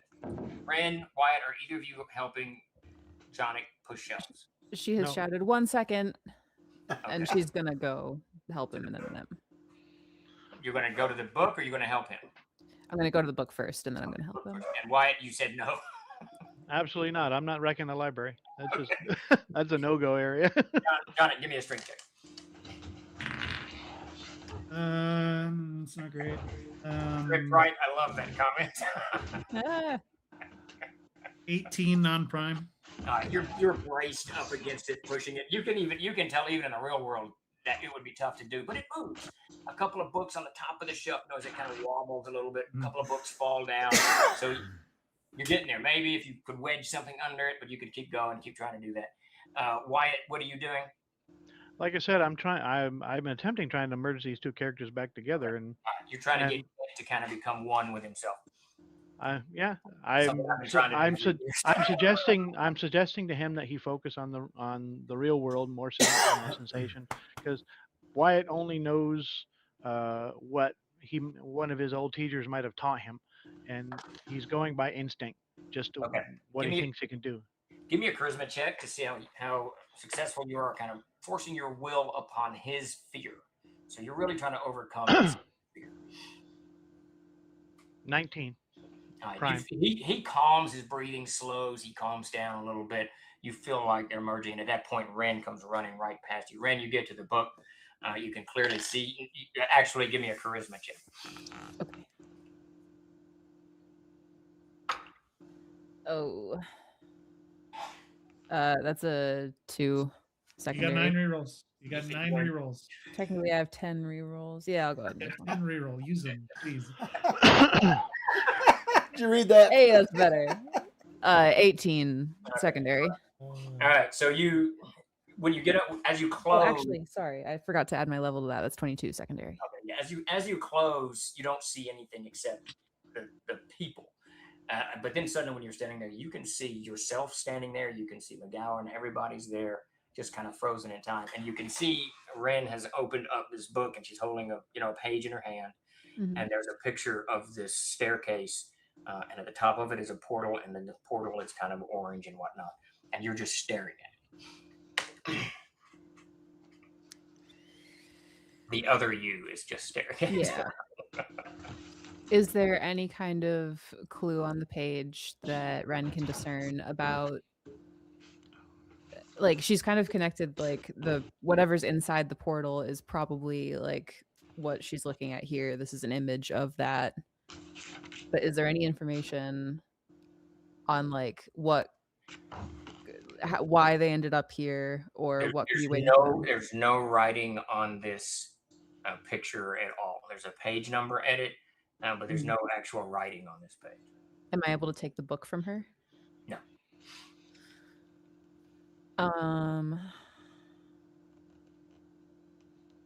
Okay. But I don't glean anything more than that. No, and I shouldn't be so. When you reach down to grab a hold of the book, you can sort of feel it, but not. It doesn't. It's as if you don't exist. It's as if you're not part of yourself anymore. Okay. I think at this point she'll go join Jonic at the bookshelf and start pushing. This is really bad. Yeah, I agree. All right. Back on the plane, back on the wretched plains. What are you two doing? Davis, you're on the creature's back. It stands up and it just goes endwise. Chuck, you've kind of rolled behind it. What are you doing, Davis? Okay, I'm going to jump up. It's still saying invite. Let's smack it. Shut up. Let go of it. I'm already letting go of it. Challenge it to a duel of wits in which you lunge at it with a spear. Yeah, well, that was witty. I leap Yeah, up and I start crawling up its neck to its head. Okay, and I'm trying to get up to its head, and then I'm going to try. Suplex it. This is what I'm going to try to do. I'm going to try to snap the neck. Okay. All right. So you crawl up onto its neck. You're gonna grab around. You put your hands around its neck. Give me an initiative. It suddenly becomes aware of you. It's about to get its ass kicked. Maybe 4. Yeah, you got it. So, Initiative. yeah, give me an initiative. Okay. 4. All right. So give me an attack. Just give me a straight up attack roll. Okay. Steve, you want me to roll initiative or no? Yeah. Sorry, Chuck. Roll initiative. 18, 19, 20, 21, 22, 23, 24, 25. Yeah, you get your hands, both your hands around its neck, and you can see, Davis, as you grab a hold of it, it twists its head a little bit as it becomes aware of you. Then you grab a hold of its neck, and it's reaching its hands up. When you grab its throat and start choking it, there's almost its whole body stretches a little bit. There's this wave of, I want to say, joy. Its satisfaction just kind of cascades over you. Perfect. You know, the creature's bonded with you. It's a gasper. What is it called? There's the sadist and the what's the Yeah, other one? It's a gasper. Yeah. But then it also tries to reach for you. Now, I am the devil of autoerotic asphyxiation. Ooh. yeah, I take the form of David Carradine. I was about to on that. Hey, Chuck. Yeah. Chuck, on that ward spell, Mm-hmm. what does it say? Does it say I can't physically touch him, or that I can't Physically hit him with physical attacks? Physically touched. Oh, he can't physically touch a warded creature. Right. That's how that works. Yeah. Yep. Okay, so Davis, does it get saving throw? No, but it does get SR. Which this thing would have. It says basically that's Not very good, but it's got SR. Got it. note that a successful spell resistance check on the part of the attacker will allow it to break through the protection and strike the recipient of the spell. Yeah, it does not overcome your. Okay. No, it does not. It attempts to. David's just grabbing for you, but you can see this unnatural desire to not. It's trying to fight this whatever is keeping it from strangling you. It's trying hard to reach for you, like the ring. It's just trying to get a hold of you, but he can't quite get his hands around you. Chuck, what do you do? I'm over here shouting another prayer as I bring into existence Corthane's spear in the air and command it to attack the creature, as I will go in to attack as well. All right, take your swing. Or is that next round? Is it? I think it can attack this. It can attack this round, but I cannot because I was casting the spell. All right. I believe it attacks like me, correct? I believe For all so. intents and purposes, yeah. So. Considered a magical. Oh weapon. hell! This dice is on fire tonight. 19. Woo, woo, woo. Let's see. So that's going to be 20. That's probably going to be a 20, I guess. Yeah. You drive the spear into it. Okay, excellent. Spear's going to be. Really? Oh, Is that a magical spear? no! It's well, it is on all intents and purposes. It's an extension of Corthane's justice, is what it is. We're getting ready to judge this motherfucker. You know what I'm saying? Come down on him. So 9 points, Stephen. All right, the spear goes through it, and much like McGowan, the creature has no organs. There's no blood, no splatters out. It just goes through and comes back out. Just kind of wisp of reddish black material spilling from both wounds as it continues to try to strangle McGowan. But once you stab it, it pivots on you, and it just shouts, "Endwise, endwise!" All right, back in the real world. Wyatt, nothing seems to be coming of this. You can still see what's his name. He's run for a good distance now. He's coming back. Jeremy, you're braced up against it. Grace, I need you to make a primary attribute check. Okay. I'll use a reroll. Hey,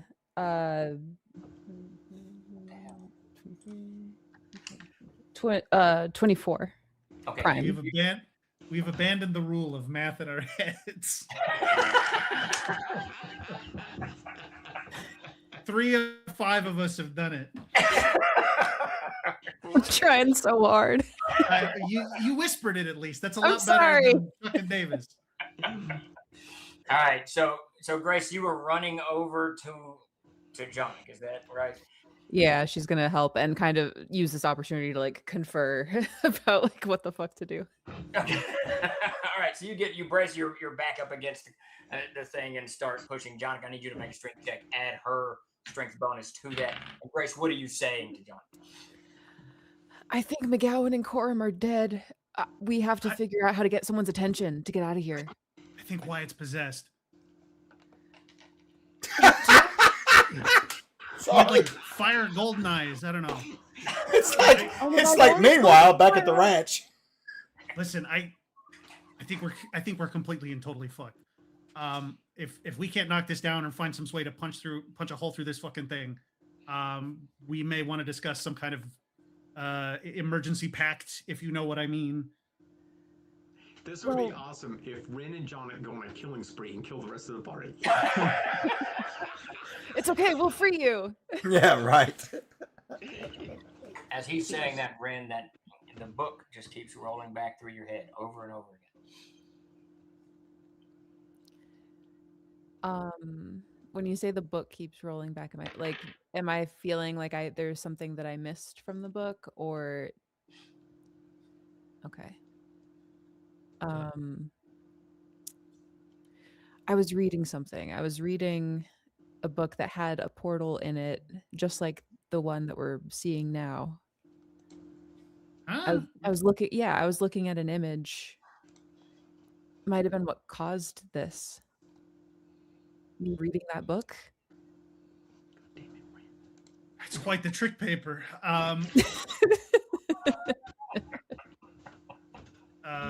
Just so you know, Steven, I rolled 23 non-prime plus whatever Grace's strength mod is. What is Plus your 2. strength? Plus 2, so 25 non-prime. The bookshelf's now wobbling. Book, you can just hear books falling off on the other side. One more and it goes. We're going to get some we'll serious time library. it so that when it's tipping back, we shoulder check it. Yeah. I'm not responsible. You're the one with all the visions. Do you know anything about what? Only that we're probably in hell, and if we die here, then we're fucked. If we die here, we're fucked. If that's true, I am so sorry. I thought this was all horseshit. It's real. Oh my god. I'm not responsible for any library fees. I'm making that clear right now. Worth it. I am not. This is worth it. This whole thing has been worth it. Just to hear you say that. We'd do it again. We'd do it all again. We can retire now. Okay. But if we make it out of this. If we make it out of this. Nothing. Never mind. Don't worry about it. Did they say anything about did the two Clark and Kent? Oh, they were shitting themselves. They have no idea what's going on. The book. That sounds right. What if I close the book? What if I try to close the book? I'm gonna try to run back over to my Wait, side. no, I gotta duck over the sting. All right, as you pivot to do that ends that round. Wyatt. What I'm gonna do now, I've got the two figures superimposed. I had a little idea that kind of occurred to me that sometimes pain wakes people up. So I'm going to slam where their superimposed hands are and go. Give me an attack roll. Actually, do not. Give me a strength check. And pound away. That would be what? Oh, I keep forgetting it on my level. 14 prime. You hit him hard. As you hit him, you can tell he doesn't feel as much pain as you feel like he does, and he looks at you a little bit stunned as well. Uh-huh. But you clearly hit Clark's hand really, really hard. Okay, so now he's attacking dudes. Well, I'm trying to see if the pain will jolt him awake. Like you can. It doesn't seem to have. It clearly, you hit something and didn't hit something else. Does that make sense? Yeah, that's there's I two figured they forms. were symbiotic. Was the idea? Was Yeah.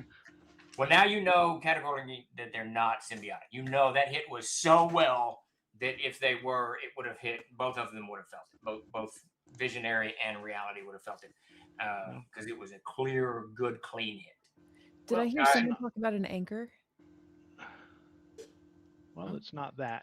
There's a high probability that Davis said anchor at some point. All right, back on the wretched plains or whatever this is, and the Karluch demon. Buggy, give me an initiative. You try to walk it back now. It's like wherever this is. Yeah, well, it's pretty clear at this point. We Yeah. give the Omega Gambit some props here because of his comment about the Ent wives. All right. It's a good reference. It's saying Ent wives, not Ent wives. That's right. Where This are is they? all- Do we know? Nobody knows. This is maybe this is Treebeard in an alternate reality where Saruman cut the entire forest down. No, it's quick beam. He's more fun. That's right. Quick, there you go. Oh Lord, Uh, I got a all 5. right, initiative. Chuck. Davis, would you get initiative? 6. I don't know what I get initiative. All right, so he pivots on you, Chuck, and he just leaps at you, clawing and raking at you. What is your armor class? Me? Well, you're Yeah, in studded leather. I'm not close to him now. Keep that in mind. How far off are you? I'm not in melee. Oh, I thought you were leaping forward to melee. So you're Oh just no. staying- No. I'm getting ready to okay. do something else. Hey, I'm So casting a how spell. far back are you from the creature? 20 Oh, feet? probably. Let's see. Yeah, at least Within maybe half even his maybe, movement? maybe even 30. Okay, so somewhere. he pivots when you run him through, and then he just starts leaping at you. Now his movement, I don't know. Now hold on a second. Keep in mind, His movement's not that you're fast. talking about when the spear hits him, because it's Yeah, the floating. spear hits him. It's floating in air, hitting him from. Right. Spear goes in him, goes out. Right? Yeah, I just want to make sure you didn't think I was holding it or something. Oh, yeah, no, It's no. just He flying pivots. around doing its own thing, you know. Yeah. He pivots and then he leaps at you. Now he can't close. Okay. You're 30 feet away. I can't close that fast, but I close to you, but I can't attack also. So Okay. you can swing with the spear and then take whatever action you're going to do, and Davis, whatever you're doing. So I'm gonna- I'm Let me go. Let me do this first. So I'll grab my. I've got my holy symbol. I've not let go of course. And as he leaps forward after that spirit coming at him, I'm gonna hold that symbol of core thing up high in the air, and it's probably letting off a little bit of a sheen right now as I yell out, "You have tasted the wrath of Corthane. Now hear his judgment!" And a loud voice will come out from the heavens, shouting down at this creature. The creature's going to have to give a wisdom saving throw or be stunned. And it's going to take 8 Okay. points of damage. Now, I want to point out, Yeah. just for everyone out there and everyone at the table, when you get into the Codex of the Planes, which is not finished yet, magic acts differently on each plane. All right. I don't have that book, so I don't know what Chuck needs to do to cast magic here, so I'm just going to let it happen. But when the book comes out, be wary, Chuck. So you say I get Oh, a don't saving worry. throw? Is that Yeah, wisdom. physical, you say? Wisdom. Wisdom. Wisdom, you said. You said that 18 You wished times it was and I- physical. And you are 4th level, so I need that. He is stunned. So as he's All coming, right. he just Yeah, you'll hear this loud shout as it just slams into him as the voice of Corthane judges him. thunder of it. Stop saying NY. Swing with the spear. Davis, what do you do? Davis, he's stunned. okay. As it swings around, I'm gonna lock my arms around its throat. If I can reach my arms around its throat. Jesus Christ. Okay, and then I'm just gonna be like What? bear hugging, pulling in as tight as I possibly can to choke this thing. Okay. All right. Give me a strength check. You can feel it. You're just stretching the creature's throat. And I'm using my primeval instinct. Oh, to- nice. Excellent. Oh. FYI for those of you out there, why I don't wear armor that often. If I have over 25 pounds of equipment with me, I cannot use my primeval instincts. There we go. It takes- That's why I'm often unarmored and carrying very little stuff. Take 7 You're points. strangling him, you- Steven, that shout will do 7 points of damage to it, too. 7. As you're strangling him, you say, "That's for Kung Fu. The legend continues." 27. All right. You can feel the creature's neck bending back, If it had bone in its neck, you know that they would break. But you actually bend its neck back enough that its face is looking up to the heavens and it can't see Chuck. And that's about when the stun slams it. And you can feel it just kind of stiffen up in front of you. You can feel the creature straining against this power that's emanating from the cleric, from his holy symbol. But it's clearly immobilized. There it is. All right, back in the real world or wherever you guys are in the extraplanar mess. So, Ren, you're running across the room back to the book, thinking, I'm just going to close this book. I need you to make a charisma check. I'm sorry, make a charisma check. Give me a charisma check. Okay. Is it a prime? It's not a prime.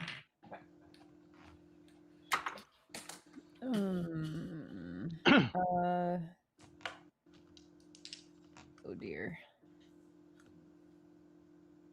Do I want to reroll that? Yeah, I do. I'm going to use another reroll. He was the master of Kung Fu. That's evil. He said David Carradine was the master of Hung Fu. Tyler. That poor man. He had an illustrious career. Yeah. Anyways. That's a dirty 20 secondary. Dirty 20. As you're running forward and you're just thinking in your mind, I've got to close that book. You close the book. The book closes. And all of a sudden, all five of you are exactly where you were a moment ago. Davis, your feet are propped up. Grace, you're looking at the book. You've just finished carving. McGowan was here. Wyatt, you're holding the book in hand. Chuck, you're still sitting at the table. And the book is closed in front of you. It's a very small book, fancy writing on the script. Davis, you're still bleeding as you're holding it. Everything that you saw and experienced feels very real. And Davis, you're bleeding. And Chuck, you can feel everything that happened to you, that the release of your oath, all of that transpired. All right. Does McGowan smell like he's been riding a devil for the last 30 minutes? Yeah, absolutely. It's a good point. Yeah, there's that kind of sulfur scent in the room of just kind of hanging on the edge of everything. Okay. Okay, I jerk my feet off the table, throw the beer to the side, and stand up and pull my dagger. Both of those wizards jump back from the table. You know, one Clark hits the shelf behind him, and Kent kind of stumbles over his own feet, going, "What the hell was that?" Oh boy! I look over at Corwin, Cormir, Connor. I'm gonna write it down for you, Davis. No shit. It's on the. It doesn't matter. He's an eternal champion. It's really easy to remember. Cormir. Nope, not Corwin. even close. Connor. Corum. Yes, MacGyver. What would you like to ask me? The prince in the purple robe. Yes, there you go. My favorite of the Michael Moorcock books. It is, yes, my favorite books too of Michael Moorcock. Orlando. Could have named him Corum Carl. All right, So, Steve. So you say something to me? No, I just look at you and look in your eyes to see if was it real. Oh no, you can speak, Chuck. You can feel it. Seems like hell no. You better not start that shit up again. I'll look at you and I'll say, it happened. I step back a little bit. You speak here. I don't look at the wizards. There's a demon in here somewhere. They're holding their hands up. What happened? They're so flabbergasted. Yeah, I knew it. It's trick paper in the book. Oh Jesus, the trick paper shit again. Start hitting Jonathan with the book. God. You dick. Is this Am I wrong? Stop! Stop! No, that's the worst thing. Shane. Hear me. Me and McGowan encountered one from beyond in the wretched plains. We fought it off long enough to return here. Is it such a surprise that a place such as this, filled with arcane masters, would not have connection to other worlds? We just have to be careful about where we tread here. A little lightly, I think. or we all may find peril. So don't touch anything. Oh, Like, I So- pictured you sounding very different. Can't, yeah, I guess, yeah, you all realize he's speaking for the first time. Didn't he shout something once before? I feel like that definitely happened. And They then were fighting like a demon or something, and he said It did indeed happen. no or whatever. Hey, I don't Steve, recall. yes, sir. just wanted to interject one thing. Before that book shut, Wyatt was about to cast a spell. He had a very wild idea that may or may not have worked, but just as everybody's waking up, you would actually see a kind of a circle start that wasn't about to be cast dissipate. Oh, nice. All right, yeah. So you all can see the spell. I was going to cast banishment, which I had a very wild idea that it sends people back to their home plane. So I figured that That's a would high be a level way to. spell. Jeez. It's second level. What? I'm Really? looking at it. Wow. Yeah. There's greater banishment. That's a 5th level spell, but second level is low hit die creatures. It's Which You is can what see we this, all are. this It aura fails. around Wyatt kind of fade off just a little bit. It kind of rolls across the room. Ren, you're still holding the book in hand. What happened in there? I thought you both died. We were about to slay the demon and find Demon? his What eyes. demon? I look at Corum. I look at McConnor. I couldn't hear you, MacGyver. What did you say? Mac and cheese. Mac and cheese. There you go. Mac and cheese. Did you remember the demon we about slew? Yes. It knew where Entwise was. For certain, it knew of him being on there. Not necessarily where he was, but it sensed his presence. He is clearly, thanks to you, roaming the afterlife in danger. We have to go back. Oh, for certain, and correct your mistake. But we My have to figure mistake. out how to help it first. We can't just run in blind, because if we only get one shot, and if all of us die, then that's it. That's it, and then we're all just in hell forever. When you're also ignoring. You're assuming there's a way back out. Once you go in there. Stairs go up and down both ways. I don't know. There's always a way out. I'll beat People my have way done out. it before. Everyone wanted us to come here to the City of Wizards, probably because there's a way. There's got to be a way. There's always a way. I will. Wyatt drops in with the interjection as if you've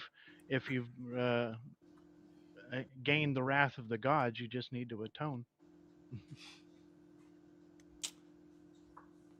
I'm gonna just sort of ignore them at this foolish babbling, and I'm gonna go back to looking at that book for a minute, looking it over. The one Grace had. Yeah, I'm trying to figure out what the hell happened while we were gone, because we weren't in here A for all new that shit. follower has joined the So I'm fray. sort of, Yeah, well. I'm listening, but I'm looking at this book and trying to figure out. So looking at Before- the book, it- Before she gives it to you, Mhm. she says, I'm a little bit worried that me holding this and being cursed is what caused this. In theory, no such curse is upon you, but just be careful. Do not worry, child. It was not you that caused it, but me. And I'll turn away and start looking at the. Everybody's a child to him. You'll see that shortly. So the book looks very much like this book in my hand. It's Oh very my small God, with he's gold got it. lettering. Gold lettering on the top. And the title of the book is Willie Pogny's Peculiar Book of Stairs. That's the title of it. And when you're looking at it, when you're holding it, and the two wizards are listening to you talk, Clark says, "Do not open that book. Absolutely, do not open that book." I'll just look at Clark. Do you take me a fool? I don't take you for Yes. anything. Do not open that book. We need to turn that over one of the. I do not need to be cautioned in the ways of evil. Just be here to help when summoned. And I'll go back to looking at it. We need to turn that over to one of the archivists. Then he turns to Kent and says, "Go fetch one of the archivists." I'm gonna turn to both of them and just kind of quietly mutter, "We need help. The highest form of help that you guys can fetch." Don't we have an appointment? No, we have a chance at an appointment. Okay. I love that. A chance at an Corum on the appointment. shoulder. I grab Corum. Tyler remembers the good stuff. I grab You know it Corum. is, Tyler. Corum, we about defeated him. Open the book. Let's finish this. I think you guys had done maybe like 6 points of actual damage to it. Oh no, we did more than that to it. I scared it, Jeremy. I scared it. I'll look Even over. now it I'm regenerates. gonna look over at McGowan and I'll look at you, McGowan, and I'll say, the time for that has passed. We must look to the safety of our friends. That battle is not over. It will continue eventually. You're holding. And I'll hand it to you. And then I'll walk over to the bookshelf and start looking. Hand the book to McGowan? He's an adult. Is he? You cannot read. He can't read. I know. I'm not worried about him reading anything because he can't read it. So it's like It's got pictures in it. it's got pictures. Look at the one with the pictures. Pictures. Oh, great. That's funny. I 100% immediately flipped the book open. All right, when he starts to hand it to you, Mark actually reaches his hand out and grabs your hand. And I hand it to, I push it to Clark. Yeah. Okay, he takes After the book and a momentary lapse of reason, I will hand it to Clark. he nods at you, McGowan, and he says, and he tucks the book underneath his arm, and he goes, "Why do you all not go to the Fool's Respite and have dinner and some beer? I will gather my notes." And then he kind of steps back and he takes the book out and he just kind of slides it onto a bookshelf, but standing in front of it. I will gather my notes on what you need to know to fetch your friend Endwise from the wretched plains. Dude, I'm liking that book. We must turn this book over to the archivist. It should not be here. It clearly did something, and I do not think that it projected you. I don't think it sent you to the wretched plains or wherever you went. I think it projected, much as your friend Wyatt here surmised, you weren't actually there in physical form, but you might have been there in spiritual form. So I do not think this is the solution to your conundrum, if that makes sense. No. Makes about as much sense as your wizarding ways. Off to the Fool's Respite. But you have notes on how to help us. We do. I need another maybe hour or so, and I can bring you options that you can do. Can I gauge if he's being truthful? Sure, give me a charisma check. It's not like a detect lie, but you can kind of, using charisma, you can kind of try to determine. What do you think? Yeah, what What does your gut tell you? That's a 14 secondary. He's sweating a little bit. You can see the bead of sweat on his forehead, and those seem to be more sweat of concern that McGowan was going to open the book. So there seems to be a sincerity about him. He clearly was terrified. Mm-hmm. There's no, there's this vague wizardly curiosity, but he's at the beginning of his studies, and he had an outer body of experience with some seasoned adventurers. Okay. The third archivist was the one who was like at the front desk, right? The what? Take it. The third archivist was the one who was at the. Okay, I've got a thing that How I'd the like hell to do you do on the way remember out of here. Well, because I listen. I can't bring myself to listen. It's so laborious. This is a great game if you listen. No, on the way out, she wants to do something, just have a moment with the third archivist. But Okay. All right.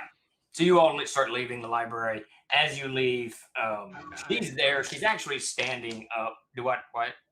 I'm gonna pat one of the Clark or whatever on the shoulder and say, "It doesn't get any better with this lot." He wipes the sweat on his brow. I whisper to Johnny, "Can you get that book?" No, I said no. I'm finding a boat and I'm getting the fuck out of here. I'm done with you losers. All right, so you guys gather in the Fool's Respite. Oh, I'm sorry. We go No, by the. I'm going to the dock. Okay, you're heading to the dock. You go to the. It's probably mid-afternoon, somewhere around there. I think it was because y'all went here about 11, I think, or something. Evening time. So as you all are leaving, Ren, you can see she's standing there, clearly sending someone moving down the stacks as you come out, as the group of you come out, and she says, "I am told you found a magical tome." Here's my account of what happened. Oh. I don't know if it was the tome that's magical or if it was the nature of our curse or what happened here today, but I think that we really need as much help as can be reasonably extended to us. I don't mean to show up in your library and immediately be demanding, but we need help. We need help. Please. I will bring this to the Lady Elisa's attention this evening. You were at the respite, I assume? Yes. She takes your account, kind of rolls it up, holding it in her hand, and then she just kind of says absent-mindedly, "But to you, we have sent someone to fetch Willie Pogny's Book of Unusual Stairs, peculiar stairs." There's a book of okay, wizard That's what stuff. we had. Got it. Yes, it is the book that you inadvertently opened. See, if you pay attention, you really kind of pick up on these things. The nuance, right? Well, with my intelligence of 6, the greater nuances elude me. God help you! Really? We can't all be the smartest guy in the room 30% of the time. All right, so you guys pile back, get back to the respite. Chuck, you're still flushed with the idea that you can talk again, that your oath has been fulfilled, but a new one stands before you, of course, which is, Orandul is in your future, the wretched plains endwise, and now the game is afoot. That what it said keeps coming through your mind, Davis. You too, now that creature's purpose is to torture, and it has something that if it finds it and tortures it, will make you all suffer as well. So that devil that you encountered has a purpose, right? So Chuck, especially for you, the creature being what it is, you being who you are, this is the driving force, right? Does that make sense? Yep. Nope. 100%. All right, so you guys pile back to the respite, order food. It is really insanely crowded in there. Everybody's eating, drinking, doing the deal.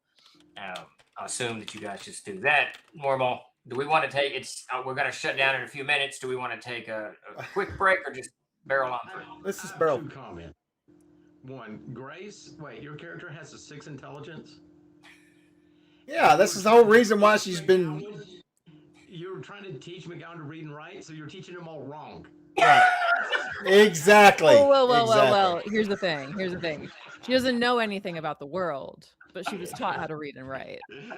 She is skilled in trades. That would be funny if you're just teaching me wrong. It's just be aware. First letter is an S. Just be aware you're kind of in Forrest Gump territory. So.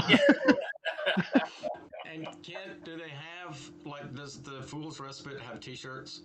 They do not have t-shirts. T-shirts. We should. They probably have novelty mugs you can get. They print T-shirts for their annual convention. So that would have been a great stretch reward because the Fool's Respite is in the city of Arnall, which is in the spellbook backer kit campaign that's going on right now, and we could have a T-shirt that says the Fool's Respite on it. I visited the Fool's Respite, and all I got was this lousy shirt. Right. That's the 150,000 stretch goal. Yeah, there you go. If we do end up getting us a lair or a base, I definitely want us to have a gift shop for sure. So we're at 101,360. Pretty good. All right, so about an hour and a half. Oh, is it at 101? Yeah. Yep. Yeah. So we're moving fast towards that. And I'm actually super excited about the next stretch reward with minor magics for all. I think that's just going to be really fun to write. Lothius is incredibly cool. Sweet. A cantrip book. I like it. Can we I'm put all a about it. stretch reward to get me a sheepskin jacket? Oh, for fuck's You know sake. what? You know what? We should do it. So here's what we'll do. When, Except me. when we do a crowdfunding campaign for engineering boats, we'll have it as the #1 stretch reward. How's that? Like just like a backpack. No. This is Troll Lord Games. We don't do anything the easy way.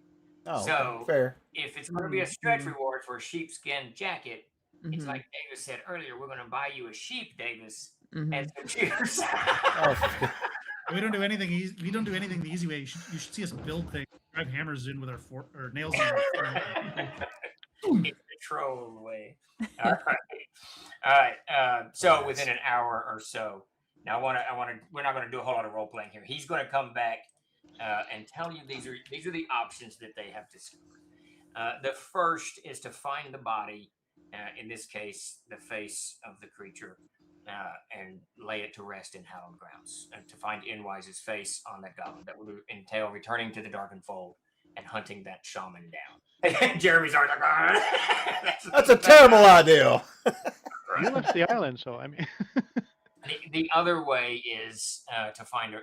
There's multiple ways. Another way is to find one of the rings of brass and enter into the wretched, or enter into the rings of brass and go from there to the wretched plains. That is a viable option if you can find a ring. Now, those rings they're hidden. They're not easy to find. There is one that they know of in the Darkened Fold, one in the Tarkelm in a place called the Tower of the Dog, but that's all that these two guys could unravel. Okay, and there are more wizards here in this place would know of where other rings are, but they're not going to share that knowledge cheaply or easily. So, because it's protected knowledge. So the rings of the brass probably going to be a little bit tougher for you guys to do. Another is to summon one of the devils or demons that occupy the wretched plains. This is exceedingly dangerous because if you summon one of these creatures, it could come with other creatures, or it could somehow latch itself onto you, and whoever does the summoning is pulled into hell or what have you. So that's possible, but very, very dangerous. You can hire a priest. It can open up. It can transport you through magical means, through sorcery, through divine magic. It's very unusual for priests to do this. Very, very unusual because they don't go to the wretched plains or hell very often for obvious reasons. They might, for your noble cause, probably not, and it would probably cost an arm and a leg. You can go to Alfstrag and find the Hulurut, which is the road to hell. It's the road to the River of Time. So Alfstrag is an option. We also found this, and this is going to be. There's a creature called a Catamak. And if you can find this creature, then you can give it a piece of Endwise, a piece of clothing, a coin, anything of Endwise's. It can find Endwise itself. But the Catamaks are usually only found in Gehenna. Probably not going to help you as much as you want. But we did find this, and I think this is going to be your best bet. There are magical items. There's amulets, there's staves, there's stuff like that will transport you to other planes. We don't know of any. This is magic that's carefully guarded. We don't know of any wizards that are walking around saying, "I have got an amulet." It's fine. We found a book called Notes on the Travels and Conversion of the Mage Odzana. You don't know who Odzana is, but let me tell you, he was one of Patrice's council.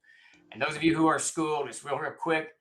Before the Winter Dark, there was an extraordinarily powerful magic user named Patrice. He put a council of people together to stop Unklar coming to the plane. They failed miserably, obviously. And one of the reasons they failed is one of the wizards on the council named Odzana joined Unklar's people. He becomes one of them. And so the book is actually written during the Winter Dark by someone writing a biography on Odzana. And he said, we had that journal on the desk in front of us. We didn't show it to you because, well, for obvious reasons. But it was a largely rambling text in flowery, almost unreadable script filled with notes about this wizard and Patrice and why he converted to Unklar and all of this other garbage. But we know, everyone knows that Odzana plane traveled a great deal. He was killed by Jaren the monk during the Winter Dark Wars.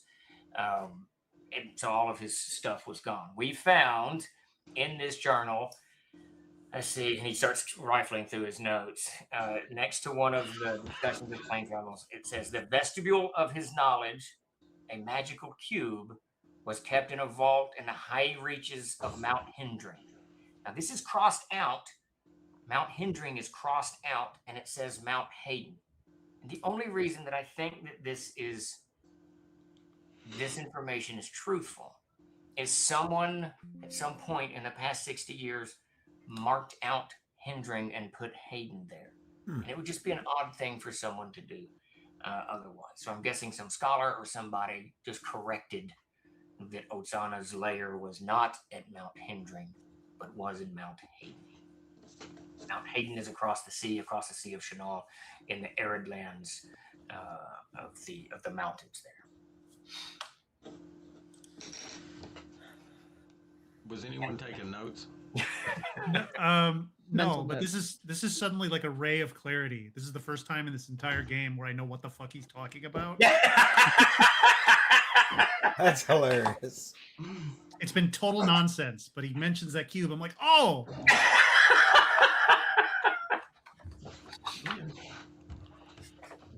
What's the most viable option?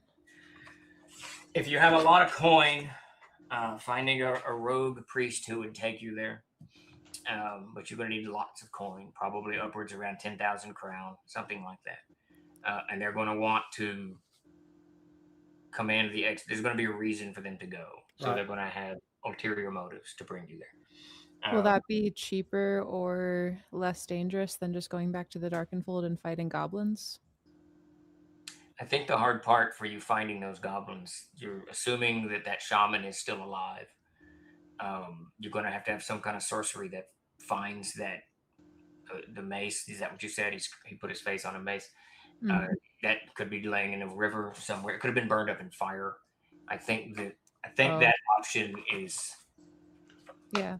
It's possible that the shaman. I mean, it's just been 6 months, 8 months, right? Something like And that. that forest is full of paladins. Yeah. Yeah, I mean, so I think that's going to be go to good. the heart. Do Just what? go to this Oxana's lair. Steal that cube. I think that or the Tower of the Wolf are your best options. Tower of the Dog, sorry. When we get to the Wretched Plain, say it all goes well, we find Enwise's soul. I don't know if I can put him in one of my bottles and just cart him back. What do we do with him once? That information I did not research. There are ways. We can try to keep researching it, or you may try to find a priest. And he looks at Cora. is there an island of priests around here somewhere? Not exactly. There is a way to return the spirit properly. Yeah, How? I just had a very wild idea how to do it too. How? Both Through of them. rituals. Oh, interesting. That's very interesting what Wyatt just said. Banishing the spirit back to... Banishment returns a spirit to its normal, where it's supposed to be. Right. Turns a being to where it's a normal plane, where it belongs. This is where Samuel Jackson steps in and goes, "Look at the big brain on Wyatt." Well, the guy who is actually the smartest person in the room, yeah.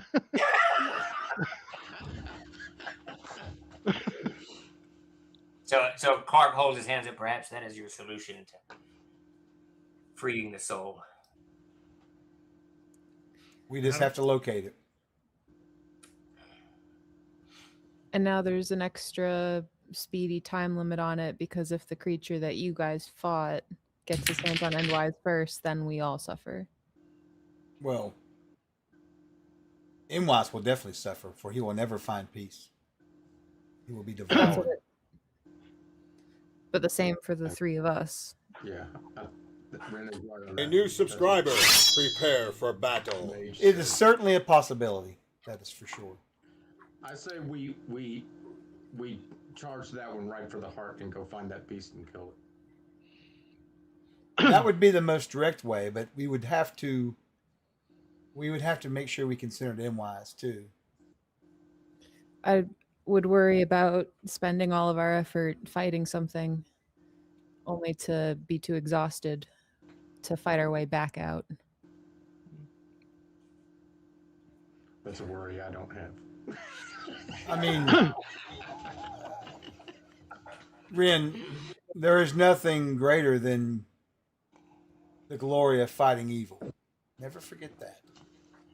The world But needs it's not its light. just about it's not about like making justice and spreading good anymore. It's about if we die, then we're trapped in the wretched plains forever, and that's it.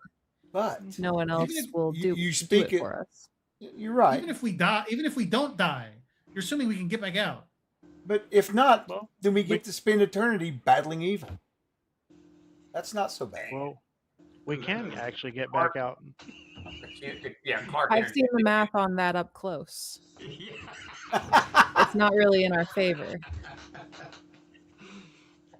I see Corbin's like taking on the whole orc attitude. Just fight forever. That's it.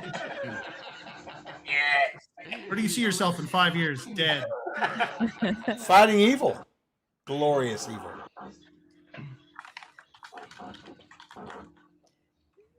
Endwise was a ball of light. All every spirit that I laid eyes on in all of my visions were just kind of shapeless, amorphous, like certainly not fighting. I don't think you are permitted to. I think it's kind of a leave your weapons at the door kind of situation. Oh, he is definitely a victim at this point. We can't afford to throw our lives away at this. We have to be smart. Clark interjects and he goes, "Now, lady, if you mean that you cannot travel with your weaponry and armaments to the wretched plains, you can't. That cube will transport you there." I just mean like if we go in the hard way. Yeah. That's good to know. And do you think the cube can get us out? Yes, the cube is designed. From what we understand of this cube, it has 6 sides, and when you push on one side, it takes you to the plane that it's set for. And all of our readings on Oksana lend us to believe that the wretched plains were one of those. If not, then minimally the river of time that got him. Because we know in this journal that he went to the wretched plains. So we are assuming that he used the cube to do so. What the other one of those sides will be for his lair or dungeon or whatever it is that you find wherever this cube may or may not be. And it's been many years since it was reported to be there. It may already be gone, but one of the sides will take you there. One we think to the wretched plains. One we think to Gehenna. The others we couldn't quite ascertain. None of those are home. The home would be his lair. It would take you back to his lair. It's in the Cold Crab Mountains. I don't know what that. Where is it? Across the Sea of Chenal. It's a hop and a skip in a boat. It's where the module I just wrote is. There you go. It's in the Cold Crab Mountains. It is. It's about. He says it overlooks. I can't remember the name of the plains off the top of my head, but it's about a 10 or 12 day sailing ship ride. Seems a good a plan as any. Otherwise, north to the Tarkeln, which is 20 days by foot, probably. Faster by horse. I'll say to the cold crabs. The cube sounds promising. What's this Gehenna place? It's another plane where the damned go. How many damn One isn't places enough? for the damned out there? The wayward souls. Gehenna isn't built, and Clark's saying it, but Gehenna isn't built for the damned, but it's Traverse it's this realm where some of the damned souls end up. Yeah. They are devoured by the flame eternal and cast into the ethers. I would not recommend you go to Gehenna. There's little there. A series of sieves that filter people. Except the Catamax dwell there naturally. What's So a catamac? Catamac is this. Oh, the creature. It's Yeah. a small creature that can find anything in the outer planes. If you have something of Endwise's hair, I have a shovel. We that would spent all be his money. that would the shovel would work perfectly. If you gave that shovel to the Catamac, it would immediately know where Endwise's soul is and be able to guide you there. Now, my understanding is it can't plane travel. You would have to find perhaps the cube to take you from Gehenna to the wretched plains, and then the Catamac could take you. What is this? Out of game. What is this creature called again? A catamac? A Catamac. It is written up in the Codex of the Plains. Yet to be published. That's why I cannot find it anywhere. I'm searching feverishly for. So I'll lean in and I'm going to ask. Who was telling us that? Was that Clark or was it Kent? Clark. I'll look at Clark and I'll say, this creature you speak of. Have I ever heard of it, Stephen? I don't know. Before I ask a dumb question. It's pretty. No. You're still kind of low level. It's pretty obscure. So I ask him. I say, does this creature usually require? Or is he going to perform this service out of the goodness of his heart? Is he here to help us serve battle against evil, or is there a price? Our understanding of the Catamacs, and we would have to do more research for you to get more information, but my understanding is that they are not good nor evil, but when you give them this shovel, they are compelled to find that lost soul. It's a compulsion that these creatures have that transcends the concept of good and evil and law and chaos and all of the things that hound us here in the material world. That's fine. I was just wanting to make you look at your notes. Okay, good. I'll tell you what, Chuck. I'll put this for everybody out there. When I created the Catamac, that video that I just posted is the inspiration for the creature. It's a video by an Estonian group, Latvian, I can't remember, called Curly Strings. I'll put it in the chat too, our group chat. Oh yeah, fantastic. I know this. I know exactly where we're going with all this. I remember our discussion about this video about 3 years ago. Yeah, that video there gave me so much, probably more inspiration than Lady Gaga's Bad Romance, which I had on loop for like 3 weeks while I wrote the Monsters and Treasures of Air. So. That's the one that's got that. It's got a door or something in it. I can't remember now. Absolutely. Anyway, Gehenna is absolutely littered with stuff that came out. That video is brilliant. Oh, okay. I see what you're getting at. Yeah. So I'm not suggesting that you go to Gehenna. That is something you have to determine. Maybe you can go to the Wretched Plains without going to fetch the Catamac and find this creature. I do not know. Coop, but that's one of them. The upcoming Codex of the Plains, it'll be in that. Yes. But this cube is clearly the best way in and the best way out, right? That would be my thinking, because the tower of the dog is going to have a ring of brass, and the rings of brass come with their own peculiar natures. What is a ring of brass? It is a gateway to the outer planes, and you have to know where you're going. So you would have to be able to envision where you're going to go there. But even then, sometimes the magic which is within the rings of brass, which is the language of creation, the language of destruction, written down, may confound your thoughts and guide you astray. The rings of brass, you really should have practice as a traveler before you go up on the rings of brass. Jeez, I would have just said it was costume jewelry. So, how long have we been on this journey now? You think from the beginning? This is 700 years. Episode 20. So, in my mind, I just want to say, what happened to the Ren of 8 months ago who didn't give a shit? She just rocking and rolling. She learned that her soul was on the line forever, and then we all die. And that makes a big difference. Well, yeah, because I mean, death was, sold to her as something different. Right, and now all of a sudden it's like, right? She was raised in a cult. Yeah. I have a pertinent question for the party. How much time are we going to spend here prepping? Not long, I hope. I'm taking the first boat out of here. With us or without us? It's up to you. Well, where are you going? Are you going the same place we're going? Somewhere sunny and warm. Bora That's the Bora. cold. Yeah, well, we're busy saving your soul.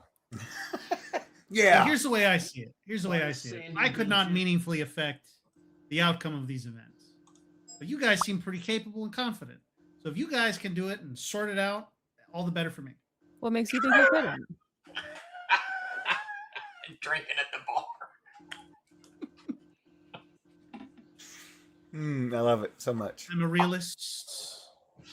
I recognize my puny mortal limitations. And whatever I just experienced was about tenfold past my pay grade. I am woefully equipped to handle whatever the hell that was, especially if I'm in it, like, for prolonged periods. Well, you're free to do whatever you want, obviously, but I think a realist would recognize that this trouble's going to follow you wherever you go, sunny or not. And not This only one's gonna have explode anyway. I've seen you drop orcs with a single arrow. That's an orc. Are flesh monsters with no organs really so different than orcs? They don't have organs? That's what they said. I don't know. I assume they felt the same. Then, yeah, no. Well, you made a promise. That's right, long shot.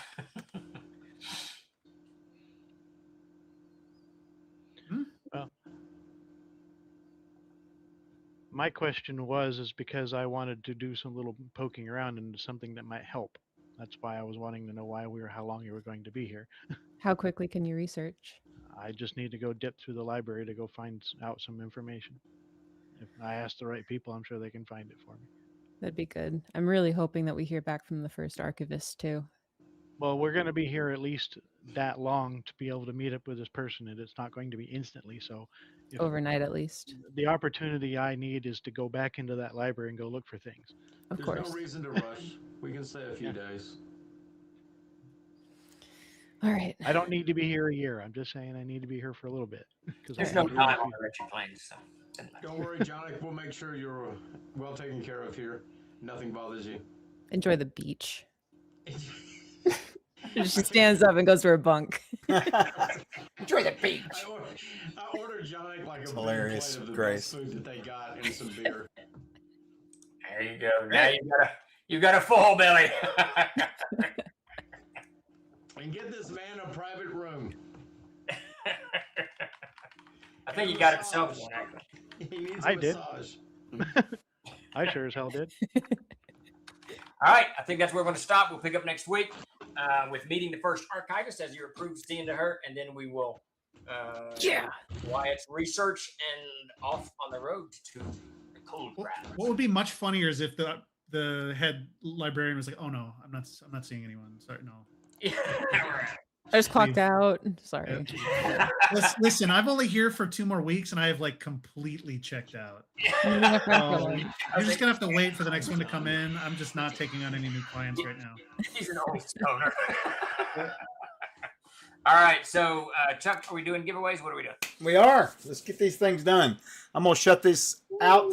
If you've not gotten any giveaway, come over here to Trollord Games at twitch.tv/Trollord Games. We're doing a raffle over here with our bot. And just come over here and give us a follow. Export Start Raffle will get you in. We'll give away some store codes. We give the codes away on our Discord, so a link will pop up once we draw these. If you've not joined our Discord, and I can't imagine why you've not belonged over there, it's a great community. But if not, come over. And we'll get you the code there from Obsidian Risk, or one of us will get it to you. So let's draw these prizes. I just want to say I appreciate all I hear all the time is how bad bots are. But you said our bot, and just, it has this wholesome feeling to it. I think the giveaway bot's a nice bot. He's a good bot. Let's name the bot. We should name the bot. That's a great idea. Just call it the troll bot. Out of all the bots I've ever known, this is the kindest. Really, honestly. It's always giving things away. Human. I didn't say that. I didn't say human. Humans don't give shit. Of all the bots I've ever known, he was the most. Oh, Lord. I see what you're doing. We need to do a poll for a bot name, the troll bot name on Twitch. We'll do that. We'll do that this week. $101,410. It's fantastic. She is on fire. Roll on. Very excited. All right, we'll get these drawn and get out of here, and then we'll raid out. We're going to raid into Folk and Myth tonight. All right, yeah. So let me see this. Did you say fucking myth? Would you call me? Yes. I heard we're gonna raid into fucking myth.